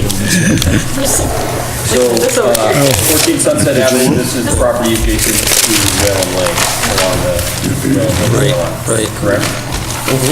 Yep. So it looks like you're gonna have a lot going on because the existing structure is, in shambles. It's amazing some kid doesn't come along. Right. It is a beautiful spot, but it's a future fire. Really? That's the only thing. No, the one that roasted showing the,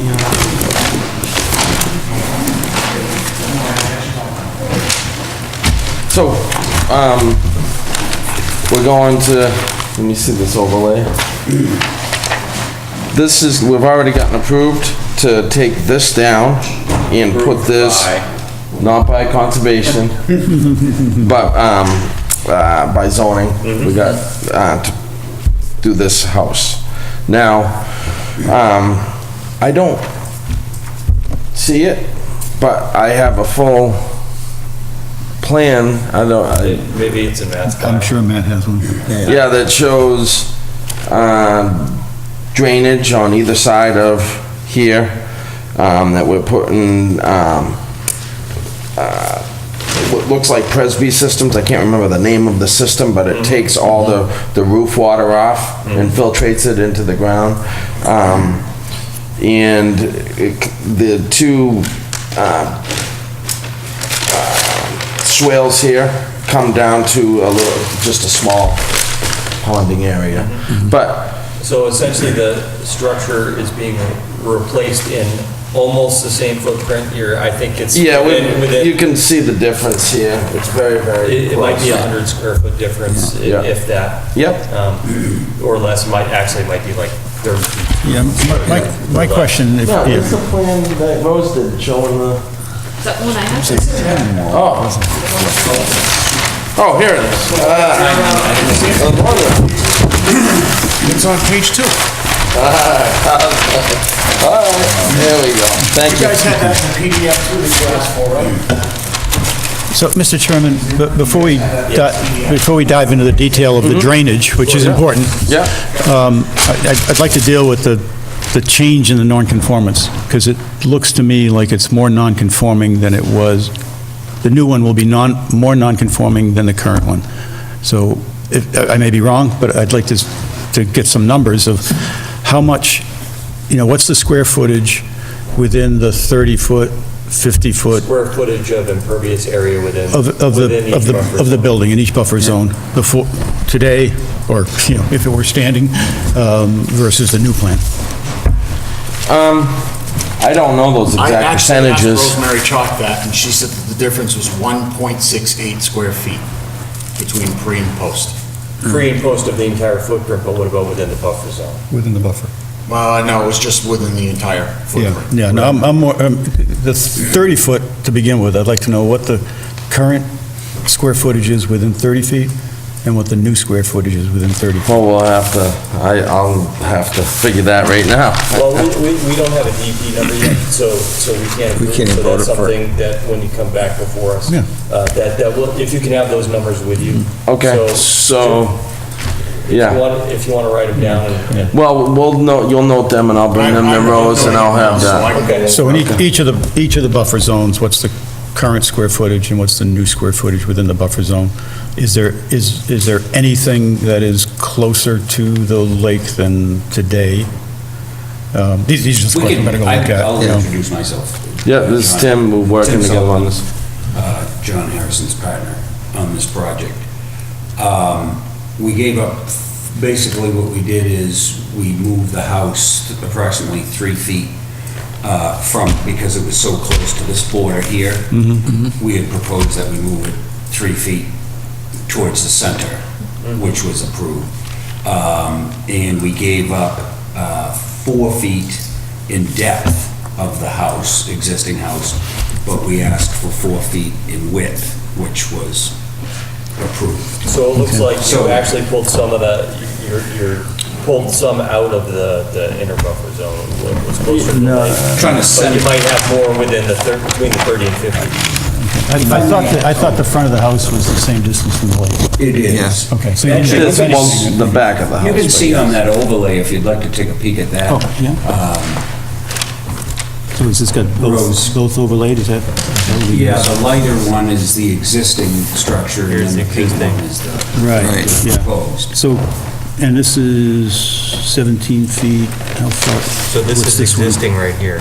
Yes, yeah, that's the deck. Yep. So how far is the front of the house from the lake? Because that's staying the same, right? It's staying the same. The house is staying the same, the deck's staying. So what's happening Same is all of distance. this area out here is increased non-conformity. Yeah, but you're It's- losing all this area over here. Yeah, so we subtract this and add, It looks So the we'll same. He's just shifting the impact over. He's keeping And the reason footprint we- the same, He's just shifting it over. Reason we did that was there were concerns at the last meeting with the neighbor to the left that there wasn't enough room to actually put drainage in, and it seemed like it fit a heck of a lot better to move it over.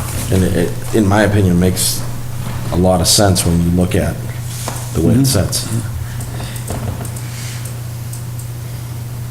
I think for completion of the file, you're right, Carl, we need that, but it looks like, based on this, that within the buffer zones, it's gonna be within, just a few square feet of. It's pretty much a wash. let's see the numbers. I don't think it's a Yeah, wash. This is, exactly my thought. you moved it over how many feet? 2 or 3? 3 feet. 3, and it's how much wider? Well, here's the line of the existing house. Yeah, right. Or So that clockwise, space so is that's bigger 3 than feet. this. Should be, Maybe. It's a little bit wider. Yeah, like I said, But, maybe. but we'll get the numbers. Right. Yeah, it's not. I think the number, I I don't think in think order it's to tremendous. maintain the integrity of the regulations, that's a 2. the numbers ought to be the same. Rose Right? does The have. amount of the degree No, of actually, non-conformance. It's, I believe, 1.68, because when you look at this, the back of the house is being shoved back, so the thing is being changed from more of a rectangle to a square. Right. And I think the extra 1.68 feet isn't coming from the house, it's coming from the deck. And I think that's what we need to establish here. Exactly. We need the numbers, Agreed. What I think isn't important, it's the numbers. Mr. Chairman, when we went to the site walk, I did notice that there were a few different lower walls that were reflected and they aren't necessarily reflected on the drawings. And if we can get those, also there you go. So do you guys intend to rebuild landscape walls? It looks like it might have been tiered at one time. Yeah, there's, and then, yeah, it's not there, I couldn't find it. And it's a small wall, it's not a big deal, it's just we want it reflected there. And also essentially the water, So are you talking this wall here? No, that's the one that's along the water line. This one is right off the edge of the house coming, and I believe it came kind of like down over through here. So kind of maybe. That's- Yeah, that corner. There's leaves, debris all over the place, it's not surprising. We had to take some stuff down just to get a I proper believe topo, that. just to get around there. That is So amazing. it was very hard for her to This is going to be locate an all- improvement no matter what, but, yeah, I just think if we can get more of that detail, and if there's any regrading, we want to know about it, Well, are you proposing any regrading of the lot? Just what's here, what's noted here, that's it. And obviously, it looks like, I mean, you can see where the current is, this where one we're right gonna here? change this. This is 516. 516, 517. But I mean, to create these, yes, you can see some slight changes and everything. So essentially, Put the the grading driveway details are in, there already is gonna be some slight changes. They're adding fill this way. Not a lot, but about a foot. So this is a foot This is higher. 516, that's 517. Yes, that's a foot higher. Yeah, And then it just follows. something similar to down that, from yeah. there. So by the time we get here, it's the same, it's 516. Right. Swell shown on this back, that So here, that was then, just for, this just, because we hadn't created So, it. so it was very little to nothing right, changing them. Yeah, yep. Yep. There's a lot of invasives that are like dead out there. I haven't seen anything like that in a while. If I could see this one box. The orange line is hay bales, wattles and silt fence. so Yeah. erosion control. Yep. So you're planning on putting in a lawn, right? Oh, yeah, we're gonna plant grass at the end, yeah. In the areas that we can, yeah, Right. absolutely. Is there any way you might plant some low-lying shrubs on, like, the two corners? Sure, Just to kind of beautify it up? It would provide like a little bit of a vegetative buffer? yep. I can have Rose note that. You're talking down along here and along here. Yeah, exactly. Am I missing the buffer zones here, or are they just not demarcated on the plan? I don't believe they're on here. That'd be I thought something they that, were. Oh, you mean the 30 and the 50? Yeah, yeah, yeah. Yeah, that has to be put on. yeah, that needs to be put But on. that's something that's easy enough to do. Yep. Something else. Yeah, one of the reasons why I'd like to see some here is it'll help filter out anything that's coming off that. And will you be doing anything with the retaining walls at the lake? Because it looked, These, we don't plan to do anything with these. yeah, no. because I couldn't really tell, but it looked like it might have been old railroad ties, it might have been other pieces, and they're all falling in, and, When I was Well, out there, I didn't dare. I know, I did. Yeah. I heard, but I would like to see some plans around what are we gonna do to retain that shoreline and hold it in place. Well, I think we're gonna leave this stuff in They have place to as it is, find it because first. we Yeah, yeah. gotta get in, it's a site you have to kind of work as you're going. Yeah. But, So, I mean, it's been, I agree that it, Right now, something's leaning up against that pine tree, whatever it is, though, it looks like the wall's collapsing. If you're playing around, I would, we'd like to, or at least I would like to see that that whole retaining area one of the rocks things or I'd like something. to see, because they're gonna have to take out so much overgrown vegetation and whatnot, is what you're gonna plant. Imagine you're gonna plant some new bushes or something like that. I'd like that on the plan as well, so Yeah. we know what's gonna be. Well, that was what I would just asked him for. He said he wanted to do lawn here. I asked him to add a little planting detail on both sides where the drainage discharges, because that would actually help to buffer any runoff coming off. Yeah. You need to look at that very closely. And it's just two small sections, but it'll make a difference for everybody, really.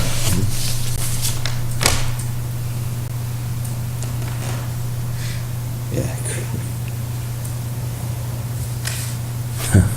I'm surprised you got some of those pictures. It looks like there's a railing, two vertical railings. I don't know. He risked life and limb going down in Yes, there. so, I love pictures, they help me.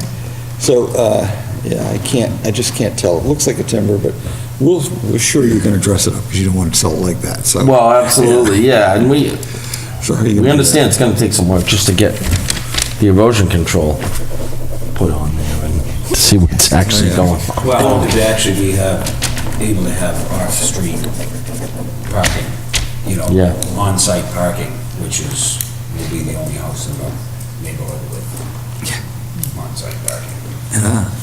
So, Does this neighbor access from that same? it stops right here.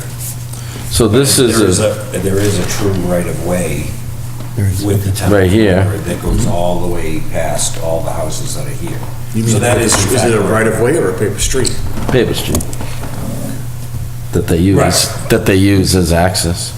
But this one's kind of unique because it goes like, it's been changed And somehow. was that addressed during your ZBA hearing? It was spoken about, but And you got approval from the ZBA for what you submitted? absolutely.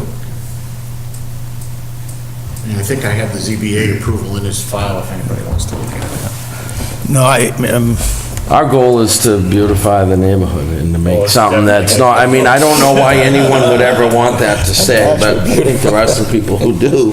But it's, we're going to For this fix. to be effective, this has to go. What is this? That was not authorized by the town to be installed on the paper street. Is that? That's a concrete retaining wall, isn't it? No. No, Yeah, It's on this side. That actually looks like it's out of the buffer zone. It is. Because the side Yeah, lines it's are around it. Yeah. It's 87. Yeah, so But for that, this to be effective, the parking area. that's outside of our jurisdiction. Exactly, yeah. Gotta sit down. What is just out of curiosity, what this 87, what is that? The dimension of, That's the distance along this. so this whole distance? No, I don't think so, it's just from, The distance, looks like the distance from the edge of the paper street to the front of the neighbor's house.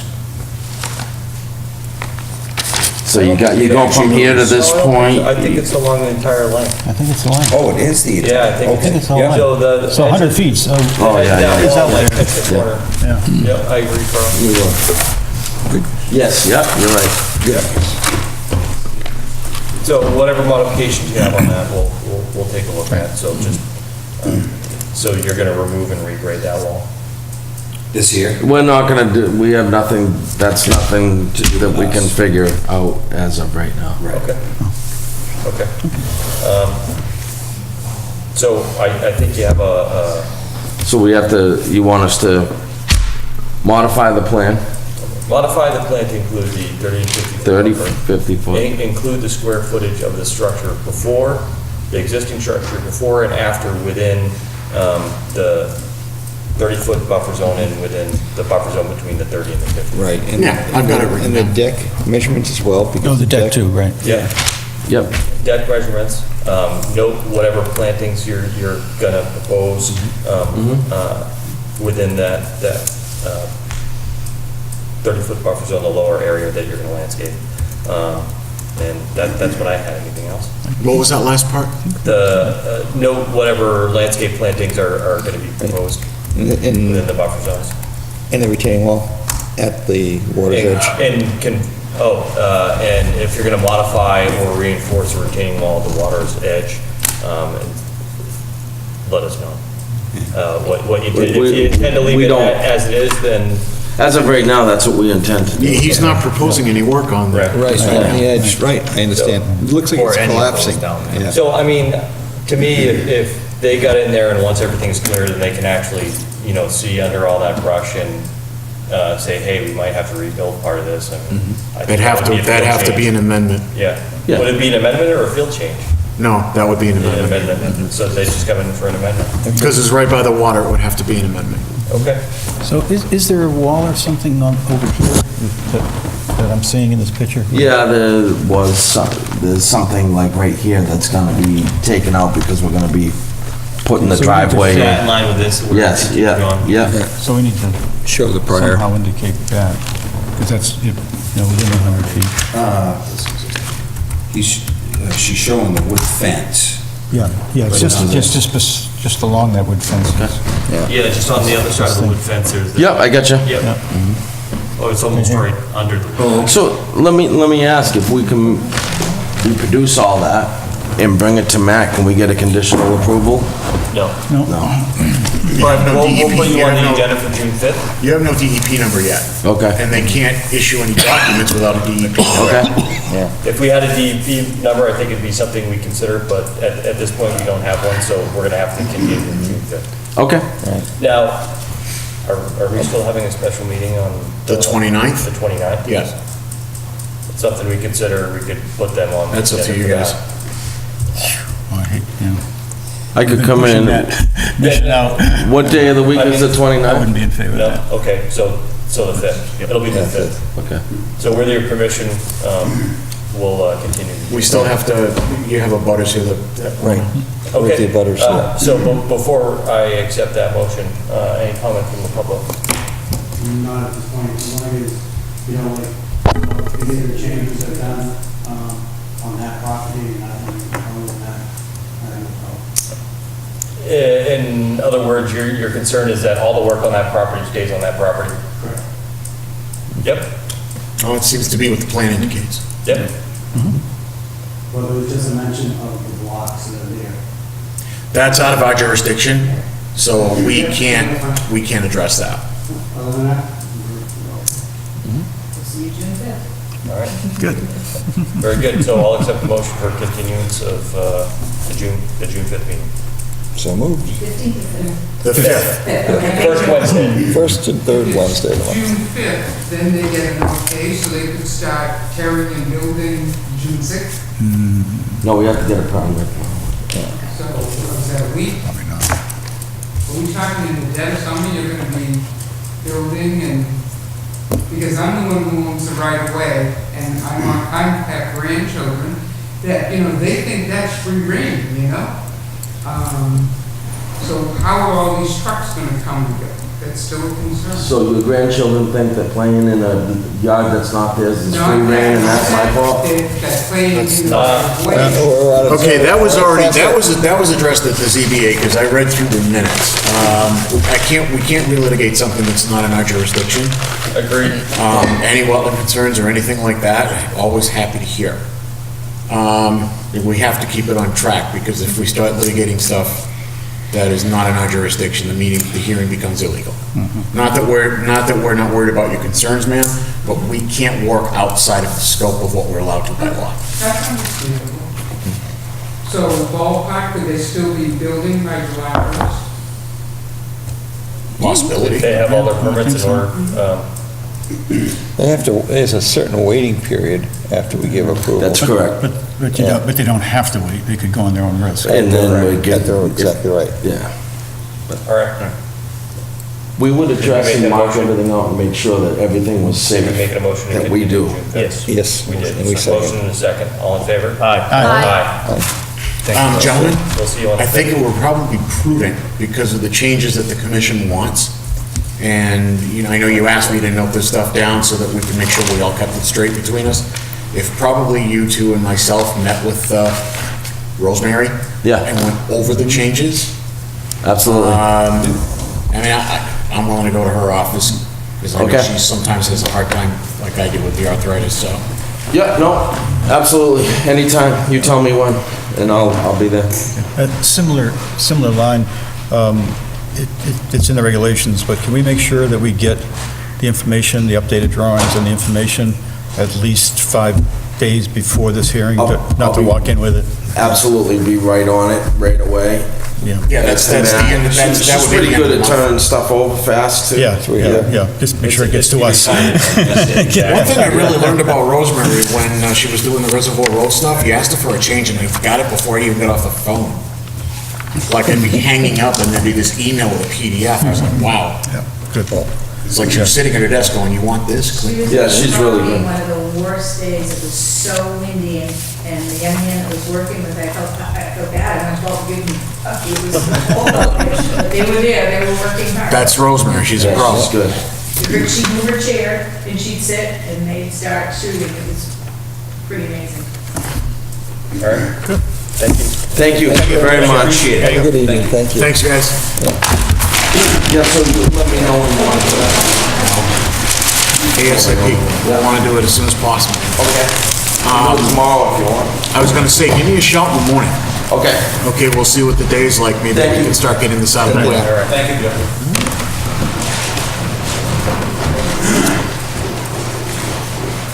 So we're gonna move on to enforcement. What do you want to bring up? 4 Townsend Harbor, let me go into that really quick. Sure.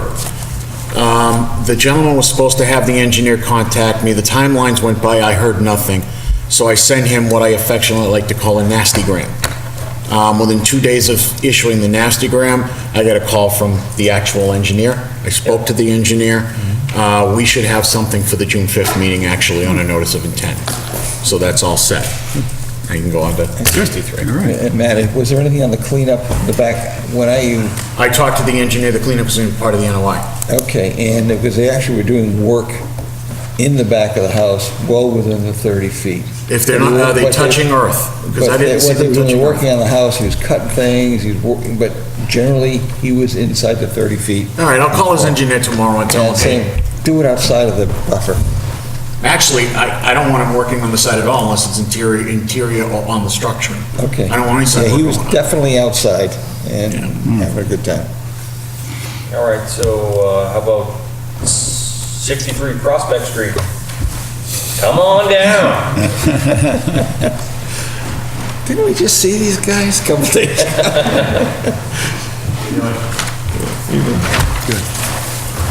So I know Nick is probably gonna go into it, but M&M Tree did go down and do what the commission wanted, what we spoke about and agreed to on the sidewalk this morning. I just happened to be down the street with the school when they were doing the trout release. So when I drove down, there was M&M Tree. I was like, oh, okay. Good job. Okay, so we have two maps here. I don't know, let's send one this way and one go this way? Yeah, that's will be good. I like this one. You got even copy, oh, even got more. Whichever one you guys like. Mine's colored. It's colored? No, I'm only kidding, only kidding. Black is a color. The two pine trees, yeah. All those pushed up, beautiful. Do you have two, Kate? Now, have you indicated the trees that you can, dead trees, okay. I don't know what the yeah, difference is, but looks there. This is different than that. What's it, this is different? Yeah. Oh. Okay. Oh, that's two options. Okay, now I know why there's two. Yeah. Yeah, this one? Yeah. I can see it. The only difference is that all, 17 trees be planted in a row. Those would be the Versus scattered. flowering trees, pretty trees. Yeah? Yeah. And then if you look up here, these are the options of the trees that would be. Oh, okay. Yeah, Okay. and that's gonna be essentially right along the edge near where the existing, silt fence is for that line? Right. For this line? Yeah, I think there's no other line. Yeah, okay. So there's not, Yeah, I'm confused, Mr. Chairman.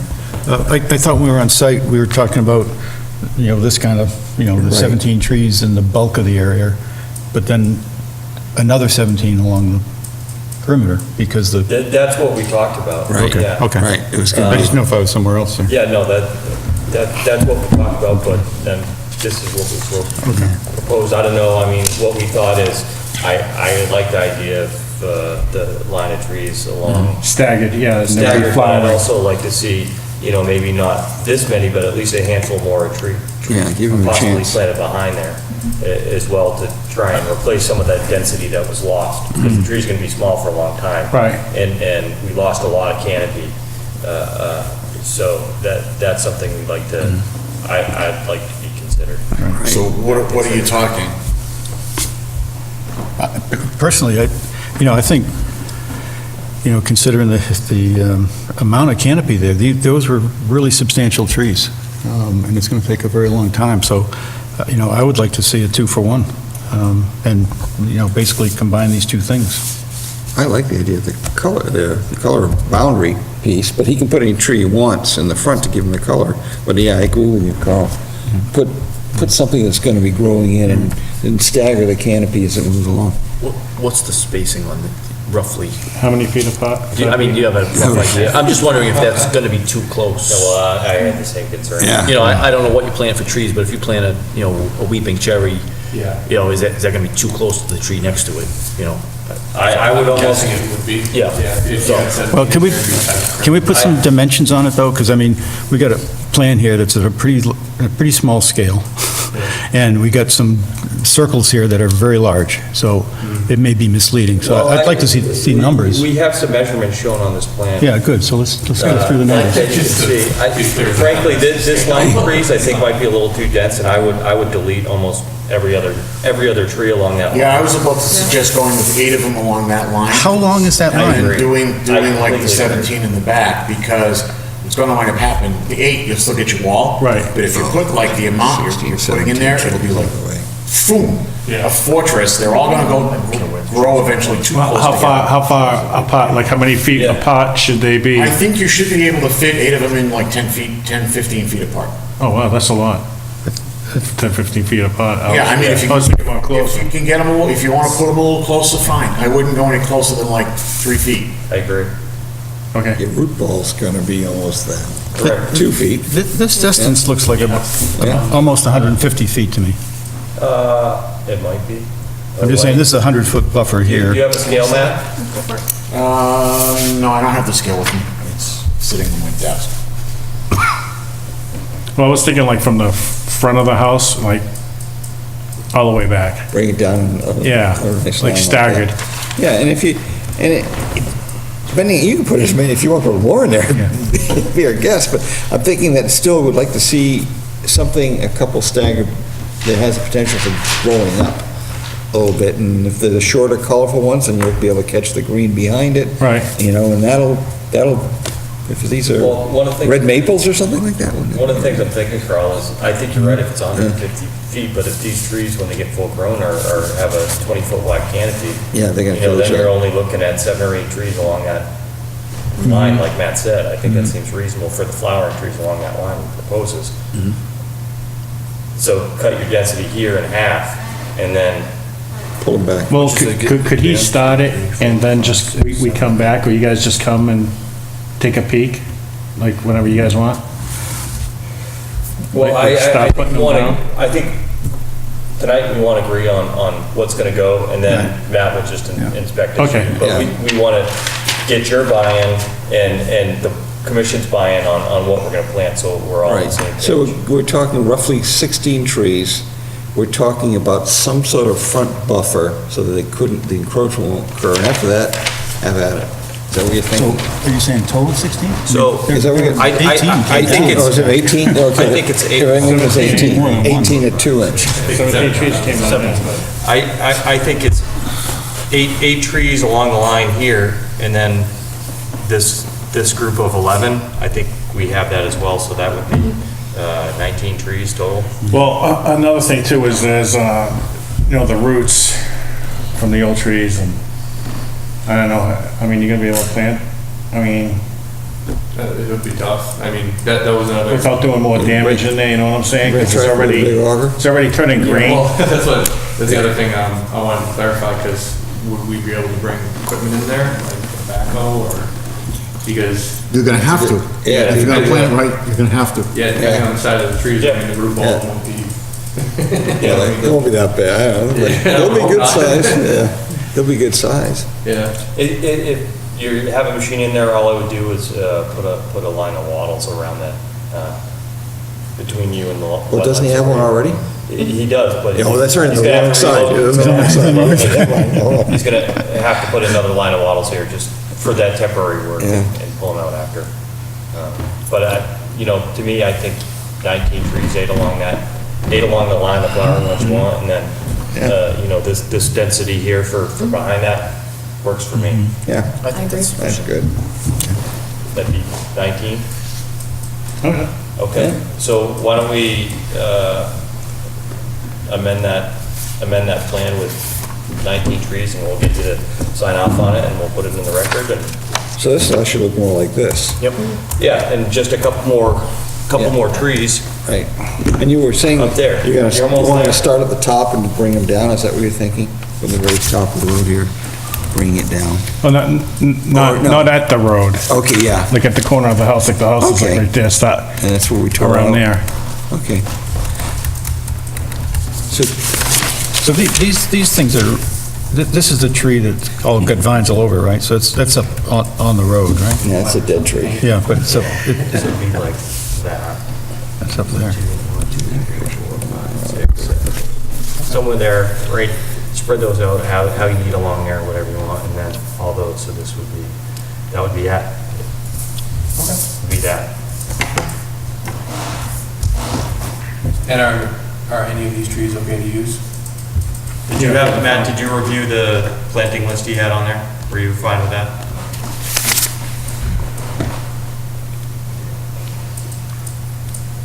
Yeah, actually, I am. It was very good. That's very good. Yeah, it's funny, I called Cabello Greenhouse and Nursery, and they recommended the same thing you did, dogwood and weeping cherries. And then it was these other ones. This part. Up towards the street, that didn't get torn into that badly. Just the back So section. if you could just, if 19 trees is acceptable, you know, based on that, just sign and date that, we'll put that in the record. So I'm guessing we could probably put in the flowering ones in the front. At today's 15. Yes. Yeah. Like that. That would work pretty. Maybe. Yep. Something in the back. Yep. Nice. It's gonna be a beautiful backyard. That's good. I know. Mr. Chairman? Yes, Carl? Just make sure we cover everything on this plan here. Yep. The four-season room, we talked about, it's on top of the deck, so it's not Right. touching the ground, it's not an issue. Is the patio there? No, So that's within that the, would be done last. but it's within the buffer zone. So is that in the application? It's not that big of a patio, it's right outside the sliding door. Right now, it's just got grass or mud. Yeah, I understand it, but it's inside the buffer zone. It requires A note. a notice of intent, or a... Actually, he's got an existing order of conditions. You're free to approve it as a field That's all. change. But we As have long to as do it's it, on his we've plan. already been talking about He it. just- So it's He just within the wants to buffer record zone, that it's but there. everything's outside Okay. the 50 there, so. I'm not saying it's a big deal, but it's got to be, No, it's, Yeah. he's Done right. right. It's got to be documented. It's documented here when you submit the amendments that you guys want on the trees. You can take up the patio at the same time and just get it all done at once. and it's the Patio won't be same done go till probably the. No, I'm talking about the approval for it. Oh, okay. Yeah. What we're gonna do is we're gonna consider all this, because what happens here, we're gonna take all this and tack it on your existing permit as a field change. Okay. That's the sign one from that. so the other thing is the Okay. possible rain garden, or however we're going to fix this erosion.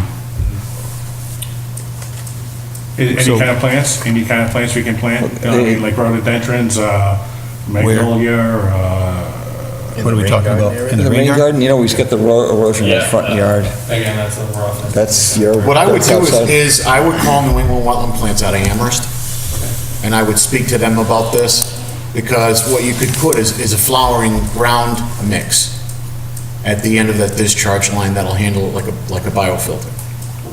And it'll, you know, you can tell what you can let them know what you're planting around the property, so they can compound a mix fairly quickly for you. That would be like a three-season flowering mix. So you get something in the early spring, and the early summer, and the fall. So there's always something Okay, yeah. going on, you know? right? And, you know, they can probably come up with something that would blend in with the color that your trees are doing. So you'd always have some kind of color going on. Right. So Matt, are you talking about right at the edge of where the riprap is now, or? Yeah, right at the edge of where the Yeah, okay. riprap is now, where it says possible Put it rain all through garden. that area to stabilize it, I mean. Yeah, no, it just isn't shown that way, that's all. Yeah. And you're gonna bring in, Great job. you're gonna bring in some soil and repair all your. Yeah, I'm gonna have to. Yeah, okay. And another thing was, that tree in the front,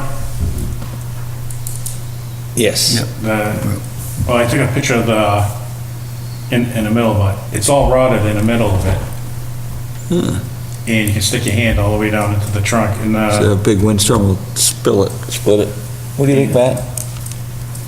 Well, if it's It's this hollow one? in the center, Yeah, Is it that one? Yeah. it's right in the crack. Wood just way if it's down. hollow in the center. and there's a seam right there in the middle. Yeah, I believe it. So take that one down, just plant one over there. Yeah, plant if for it's the hollow in Yeah. the center, it should come out. Yeah. Add another one of that plant over there. So it's down here, it's down here. Yeah. I And do right that. beside it was, another dead one. Yeah, Is that one's down. This is, good, that's for sure. Coming That down. one's coming down. Yeah. Right. I mean, He's saying there's another one to the left of it. yeah. I don't, I mean, this is woods. You can't be taking down every, you know. every tree. Yeah, it wasn't a threat, it's not Right? a threat to the house, so I don't care. Yeah, exactly, right. Yeah, I mean, there's no I'm cause. saying, it might fall on a new The tree. one with the though. split trunk, that certainly is, Yeah, no, I don't have a problem with that. They're saying, now they're going for this one back here, well, which is not a threat to the Well, house. It's, Might be a threat to nature, but it doesn't bother me at no, all. actually, I'll nature leave can it. use it. Nature needs some Okay. dead Well, trees. It does. Birds then if and he's gonna leave it, that's fine. We Yeah. have him take the split trunk down for Right. sure, and the dead one next to it. for sure. Okay. Can those stay in the woods, or those gotta come out? You want those out, or? Just drop the trees in the woods? Yeah. fine. Why not? Yeah, not, yeah. Yeah. Somebody will use Plenty it. wet, and we'll- Yeah, yeah. that's actually not a bad, Yeah, no, you it's don't mind that at better. all. Okay. All right, so you know what's going on tonight? Yep. We need to, we need Another to, drawing. make a motion to, one, document the field change of the patio that's been below the sunroom. Yeah. And deck. And then to document the number of trees, as Noted on. noted on the plan. Right. And All right, so- update the rain garden thing. So I guess Matt will work with Josh here. I'll make sure everything's, I don't have to worry about nothing then. Correct. You're completely Okay, above that's good, board that's good. and good to go. So Matt, assuming with all these things are set, how does this all get documented in the end? Because we got, I have the same question. you know, because at some point there's going to be a certificate of compliance and all of these things need to be known to. The field change is documented in a letter form Okay. addressed to Nick, based on the plans that you guys approved in the field change, stays in with the order of conditions. Okay. So, but we still need a new drawing. But how do you see what it is? From The you. letter's good. For what? In terms of determining exactly how the trees are going to be We placed? got it, right? No? We just did it. We did He it? signed it. He signed it and dated it. Okay. And that drawing was okay? Okay. Well, he might not be able to put It's not it gonna be like exactly. this tree Yeah. It's gonna be exactly close right enough. there, might It'll be be like a close couple enough. feet off because of the roots. Okay, and the other two trees that are marked already? The ones that come down with split trunk? Yeah. Oh, yeah. Yeah. Okay. Yeah, that's mostly why I did anything exact because of the roots. and- One other thing is, I mean, if he brings machinery in there, I mean, he's gonna rip it all up, so. Yeah. We It's gonna understand. have to be So- fixed after. So when he brings a machine in there, if Dig your you're in that holes. area to clear the roots and stuff like that, remember, put a line of walls between you and the wetland. Right. Where you're working Okay. temporarily, just to make sure, you know. Because I had a bobcat in there today and he did some damage. So, Okay. okay, so you guys all know that, all right. We didn't hear that part. Yeah. We didn't hear that part. If you make, if you go into the wetland or within the buffer zone again, make sure if you're gonna work in there, you're gonna pull roots out, cut stumps down, grind them down to the ground or whatever you're gonna do. Make sure you have a line of walls between you and the wetland before you do additional work. Okay. Yeah. Okay. All right. And if you're gonna start working, I would appreciate, give Matt a heads up, just to let him know, hey, we're gonna be doing this on Tuesday or something like that, give him some notice that you're doing it. Yeah. All right? Someone gonna make that a motion? With all the elements, as described. You got that, you got all that? Matt? Second? Second. All in favor? Aye. Aye. There we go. Good stuff. Thank you, Nice appreciate it. meeting, thank you so much. No, that's it. Thank you. Thank you.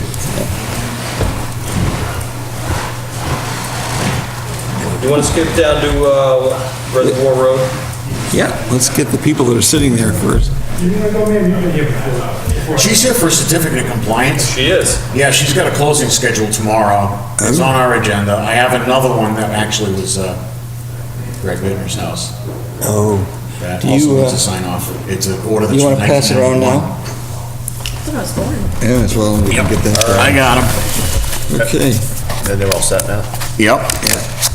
These orders are like from the early to mid-90s. Yeah. You should have pushed those early if we knew we had a, audience here.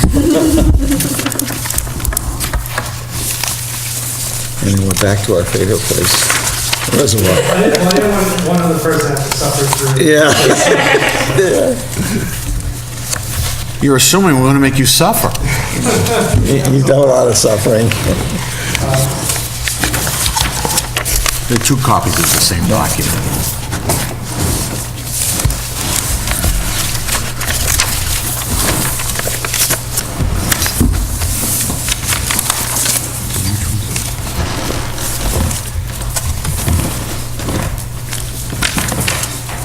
And why you got a determination from the last meeting for Melissa Robato here.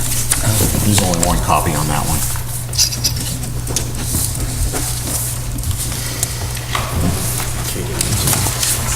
can just take them all at once, thanks.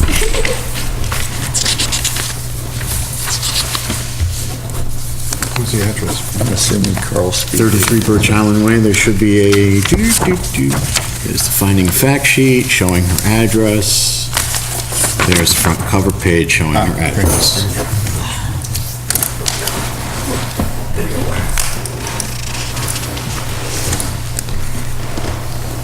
Oh, okay, now I remember. So this is the sheet you want to sign? Yep.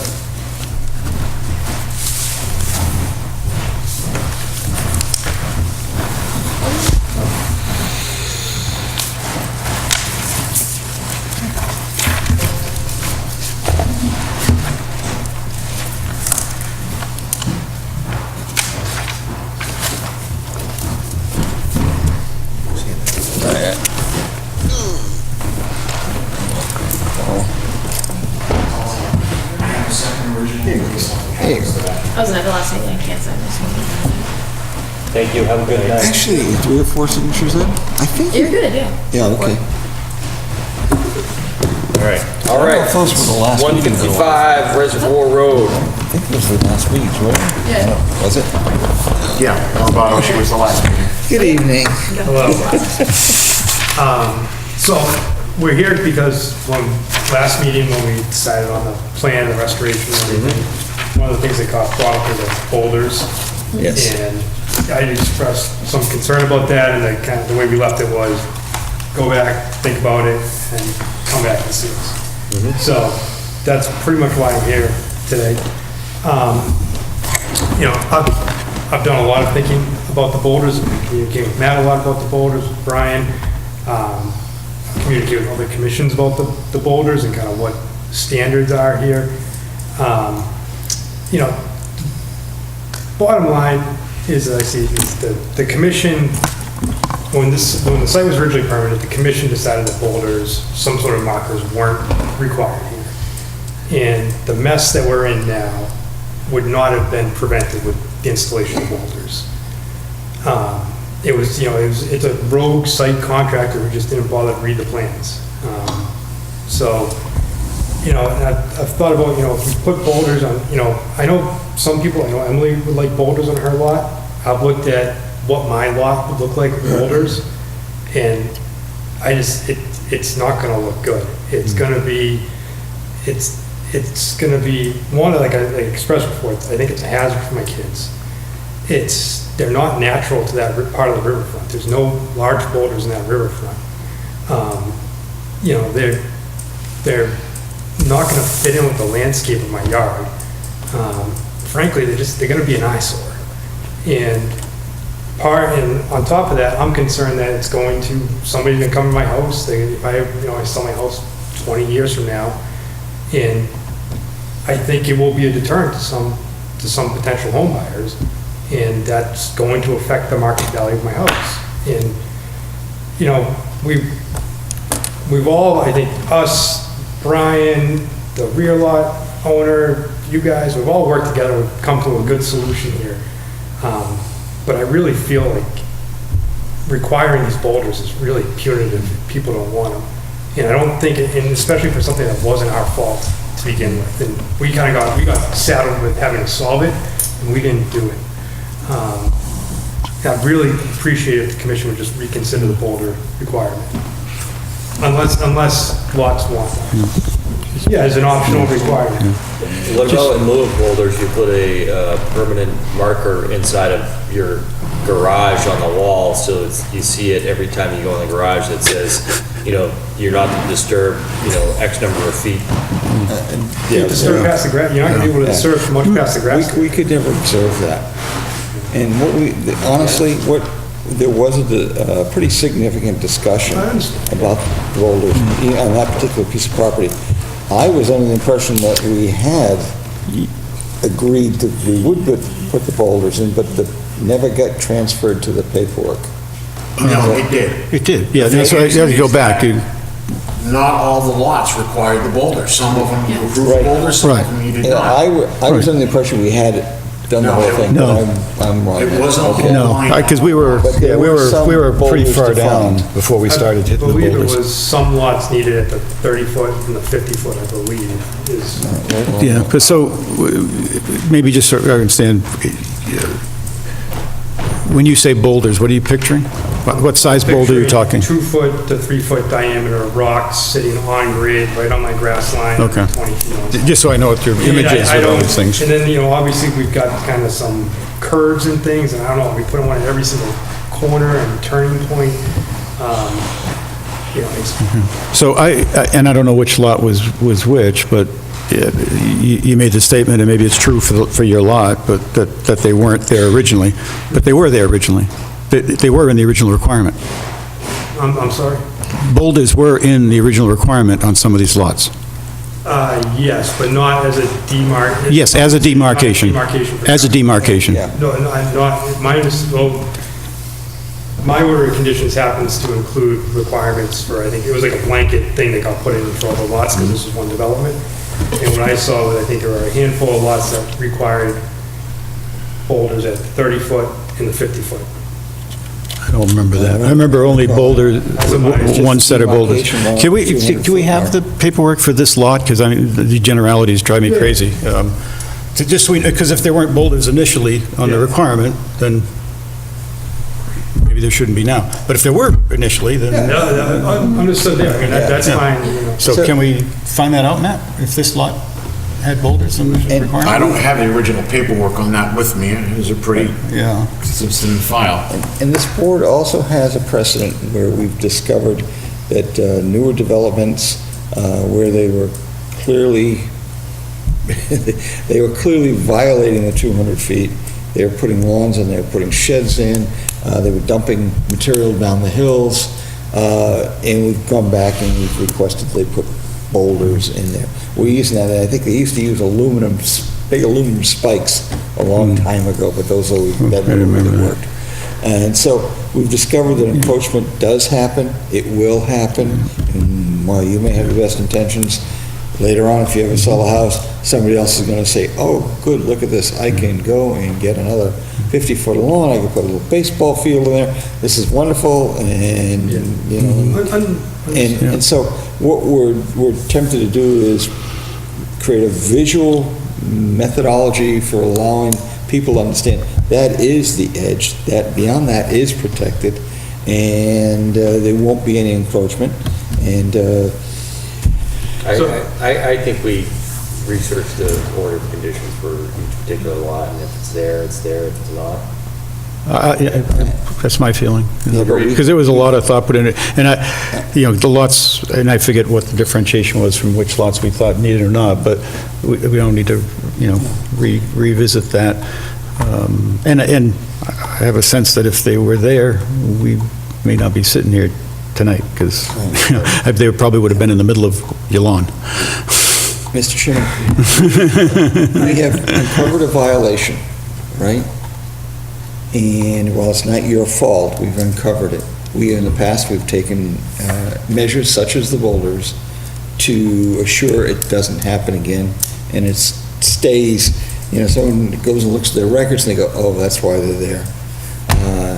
I'm interested if you have an alternate proposal in terms of helping to demarcate. Are you suggesting a stockade fence or a split rail fence or something like that to protect that? I would support that. I'm just looking to make sure that it doesn't get beyond. I agree. So just to reply to a couple of your points. The reason this was not,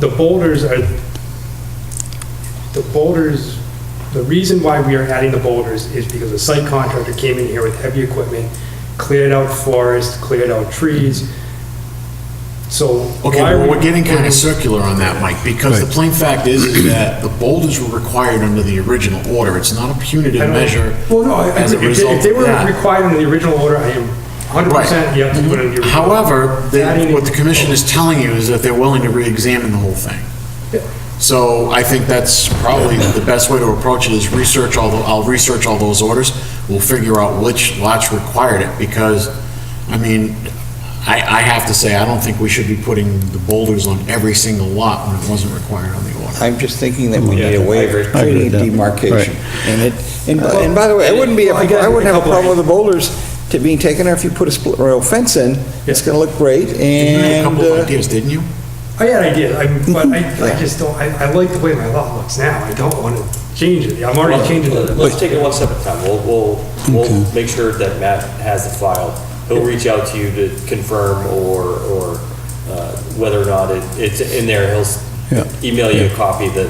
Yeah, I mean, I just bought the house. I read the. Maybe just a subtlety, so, because when we look at the requirement, the boulders probably will end up, what we asked for, the boulders probably will end up in the middle along, but I don't think we're asking for that now, right? We're asking for it on where the new line is, right? Not the old line. Right. Yeah. Yeah, putting them on the old wouldn't make any sense. Yeah, right, yeah, just to be clear, yeah. So they won't be in the middle of the lawn, there'll be a problem if that happened. Your kids would love it, but your health insurance wouldn't. And I'm also open, when we say boulders, I'm open to something that, maybe a 1 foot or something, boulder, just a line. What if they were even, what do you call them? Granite posts. Just a granite post that's a certain height. Yeah, so I many don't want feet. something, personally, for my lot, I know I don't, just read my OOC, I don't have a requirement for boulders in it. But, something like a granite post that's 6, I don't want something, I wouldn't want something visually, like, obtrusive that if I'm sitting on my deck, I can see it, but enough that I think they're mowing their lawn, they'd hit it with so you can't just clear the land. Yeah, just something that's there, but wouldn't necessarily be like obnoxious in view. and it's not movable. And there's something that we can reference on the certificate of compliance that would show up on a deed. To the ground, yeah. I'm fine with that. Yeah. In lieu of, so I guess the other thing, if that's an option, I guess the other option I would just point out is that lots 1 through 4 are replicating a whole bunch of shrubs and trees and everything along the back of our yards, right? Those in and of themselves are a barrier. Pretty much, and could we just count those as the barrier? It's something we should take a look at. My understanding in talking to Mr. Marchetti this morning is that you guys basically finalized the plan document showing everything in detail, and he's just looking it over. I'm supposed to get a copy of that, so probably should take that and use that as the working document to figure out alternatives. Yeah, I mean, the plan's pretty much, we adjusted the area replication a little bit, but it's essentially the total stays the same. Yeah, no, he just hasn't had the chance, I guess, to look it over himself in detail yet. If there's trees going back there, that's something I'd be open to. If it's a tree right along a boundary or something like that, having a little sign or something on a tree permanently fixed, kind of like we have for 2-inch tree. Yeah. Well, I have the metal green decals now. Well, that's, So you can put on the trees. I'd be open to something like that as well. Yeah. Just little green, brown tags. that you just I agree, nail a into the little tree. 2-inch tree's gonna be, kind of tough to sink it into. But I mean, does it have to, there's larger trees on the property. I mean, is that? Yeah, we can put them on the larger trees. If it was 10 feet off the line, is that, all the lots too where they cleared, they all drop off in the back. So I mean, nobody's gonna be, there's natural obstructions anyways to the lots that would limit how much development's there. In the beginning of the front. In the first few You've been lots. awful quiet.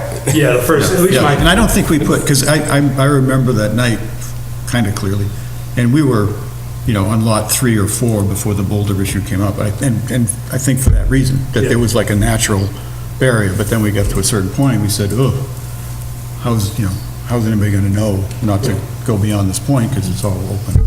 So, when you find out which ones we put them on. And the thought too was that essentially the boulders are right at the edge, and you've got vegetation growing up right behind it, and you probably have trees right next to it, so just kind of stay there like an old stone wall. Yeah. And so we didn't think that was all that intrusive, and at the same time, we thought it was a low-cost alternative to doing something else, so hence we went down that direction.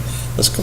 I mean, you never know, we may look at this, and there may be lots where throwing in, boulders on the edge of certain areas might actually, the landowner might not mind and it Yeah, might have I a know- decorative appeal, I you know? know Emily would like them on her lot, which is, I wasn't gonna give any gruff about it. No, no, I would that's say fine. like them. Let's not push it. Not as opposed as I am. Actually, guys, 7,400 square feet back there that we're giving back. This affects me more than anything Yeah, else. yeah. So. I think it's put that's a why I'm saying- fence with grass growing up in Yeah. bushes. That That would look be like- beautiful. The problem is, yes, Harvard's supposed to be paying for this, and I don't think they want to pay for that. Well, it's not really gonna be a choice. I mean, if, I'm not really gonna give them a choice. yeah, I mean, I like the woods, me and the kids go out, walk the river in the back, it's, You know he's building across from you now. yes. And you know he's being really, really careful. I heard he switched site contractors. Yes, he because did. of it.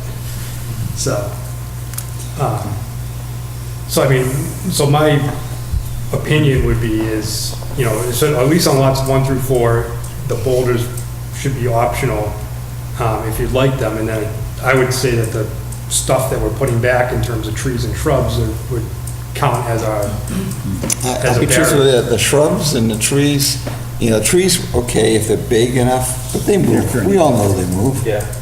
You know that. We see it all the I know, time. but I can move a boulder if I wanted to. Oh, you could. I You could. could. I could. You could.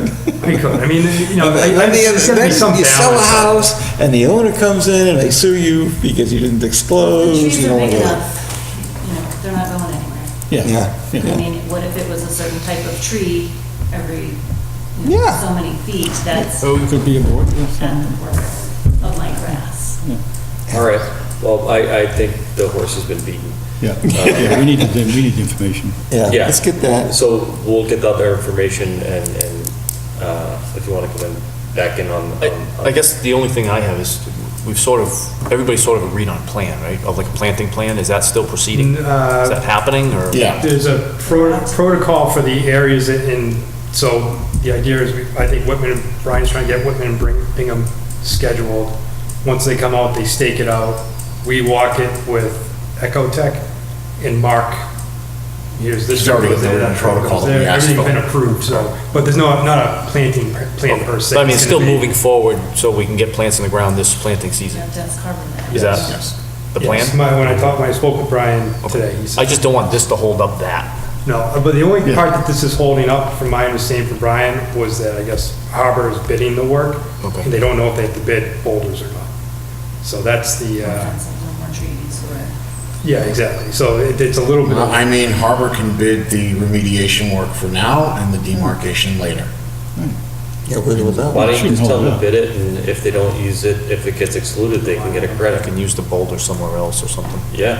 Yeah, because I think, my guess is what they're gonna try to do is take the boulders from across the They street are, and they're just sitting drive over there drive across back the over street. here. I did see a big pile of boulders. They're waiting. Probably not too bad for you, then. Yeah. Yeah, I can see Mike Crowley trying to bowl mover. Okay. Yeah, I mean, one of the alternatives I think that I should examine with the parties is maybe customized demarcation on each lot, something that could fit. Because you gotta remember, we're gonna have to re-record the deed restrictions on the new orders for each parcel now. So what would wind up happening is if you have individual demarcations that everybody's happy with, it would stand out more in a deed search than if we did a generic boilerplate like we did originally. So, something I think we should examine. Yeah. Yeah, one to be friends. So, I'm sorry. I was just gonna say, but we're on the ideas that boulders weren't required, we're not gonna require them now. Say that yet. We're not gonna commit to anything, all we're saying is we're gonna research possibilities of coming up with something that might be a little bit more pleasant for everyone. So where do we find that information? If boulders were required? It's on the order of conditions on the lot. I'm gonna find it on the original orders. I mean, not for nothing, but like when I bought the house, I just bought the house maybe 9 months ago, it was crystal clear to me that there was a order of conditions and there's a approved plan and all that. I mean, that's kind of how I got into this whole mess. So, I mean, the system works. I mean, I guess that's, you can't, well, I mean, you just can't stop everybody. If people put their mind to something, unless you can build a 10-foot high concrete wall, I mean, there's not people will try to get around it. Yep. They'll do something, so. I just want something that's not gonna look horrible. Don't start me on walls. Good. All right, thank you. Thank you very much. Thank you so much. We'll see you in a Thank you. bit. Have a good night. Thank you. When are we getting back with this now, Matt? Like, you coming back in a couple weeks? Is that what? Yeah. Okay. Thank you. Hey, Matt, any updates on 134 Crawford Street? Actually, I'm expecting not the as-built, but the existing conditions plans like any moment now. Thank you, guys. Thank you. Thank you. According to Bill Hannigan, who was the engineer that was retained, he should be able to meet the June deadline that we gave him for filing the notice of intent. But I am anxious to see the existing conditions plan. Did you and Brian Marchetti speak about Powell Stone and Gravel? About what? Powell Stone and Gravel on Stir Shirley Road enforcement.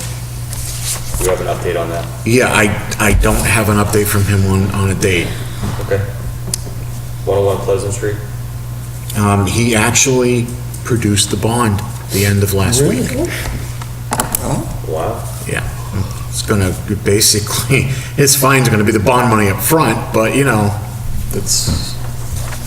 also there is a criminal disposition going on the fines that weren't collected because he hasn't appeared for anything. I got notified by the court earlier this week. They sent me the criminal disposition papers to fill out, and I gave them to Adam Costa when we met earlier this week. Emerald Place Beach erosion? Nothing yet. Okay. Just a point on that. There's a pile of pressure-treated lumber sitting on the edge of the parking lot, between the parking lot and the beach. I don't know what it's there for. There's a pile of lumber. I don't know if there's gonna be a structure built. Maybe it's to build picnic tables. I don't know. We may want to follow up on it before it becomes an issue. All right, I'll check it out. It's just sitting there? It's there. I don't know what they're gonna do with it. I'm sure that something is going to be built. The longer they wait, the less is gonna be there. But anyway, And it's no update on Shady Point Beach erosion? Not yet. I am working on that. Okay. Carl, do you want to touch on the homeowner notification policy? Yeah, we were hoping to have a live example for all you guys tonight. We don't quite have there, but I'm going to congratulate Katie's given us a great step forward. I only made 3 of these because it was a pain in the butt, and you'll see one of them is, the backside is upside down. It was such a pain. But the 2 things we're going to go was a pamphlet and then a letter that is targeted at the very specific property with whatever history and wetlands. You have wetlands near a stream, you've got these orders of conditions. That we're still working on. Matt's waiting for a list now. But I think, Katie did a nice job getting that, and Agreed. I think that now if everybody likes it, we should review it. Joe McLaughlin from the PAC has offered to take a final look at it in case there's any, of her magic touch. He's really good at these, visual things. So when we like it, then she'll take a last look at it and, give us some input and maybe help us tweak it a little to make it a little bit more splashy. Great. But I think Katie did a super job on this. And, Staying Framingham for most of that. Mostly copy and pasting, some Microsoft Paint. So it was nice, so I think we're pretty well there. It looks really nice. Yeah. And, we should be fairly close. Matt gets a list and maybe we'll pick out a recently transferred home that has some particular issues so we can really demonstrate, on a good case, that's got some history to it. I'd like to be able to do that if we can by the first meeting in June, so we can, pull the trigger and keep going. I think I've seen it. I could vote on it. I won't be here, by the way, next meeting. 29th or 5th? I leave the Monday, the 27th. So you won't be here for those 2? Or either. I won't be, the end of the month? We're having a special one. Oh, that's right, I won't be. Okay. Yeah, I can sit in if you want, but I might drive you nuts with the birds. Anything else, Carl? Nope, that's it, thank you. Land acquisition proposal, any updates on that? I have no updates. I don't know, Ken, do you? Yeah, I have an an update that I can sort of give. We reached a tentative agreement with the landowner. I can't go into much more detail than that, but the process is moving forward. The appraisal process is going out to bid. There was a meeting with the selectmen, I believe, to get them up to speed, in executive session last night. I think that happened. Yep. And then the Land Acquisition Committee has a joint meeting with the Park Commission next week to talk about some things that we may be working on with them. So it's moving forward. On the financial end of it, I did research as you had requested with Karen on using the trust funds. Yeah, okay. Trust funds are usable. However, in order for me to use them, I have to have her do the POs and all the necessary transfers because it's not a budgeted line item. Okay, so that, I guess, along those lines, maybe Brandon can be in touch with Heather to keep you in the loop as far as getting Karen involved with purchase orders, because I think that's gonna have to happen fairly rapidly. So, This for the... For the appraisals. The appraisals. There- Do we need that's one or two, gone- do we know? I think we're only gonna need one. Excellent. It By the seems way, like on a side item, when we're on financials, I've got one bid in for the repair of the porch and the canopy roof over at Hollis. I'm gonna talk to the gentleman who did the deck too, have him put a bid in. If the tenants could solicit a contractor bid as well, so I could get 3 bids. But if they have somebody that they, are comfortable with, they would like to invite to bid, I wouldn't mind that either. Hey, Matt, in relationship to tenants, don't we normally get a report on what they've been doing and what kind of improvements they've made and in lieu of contribution? Don't we usually get one of those?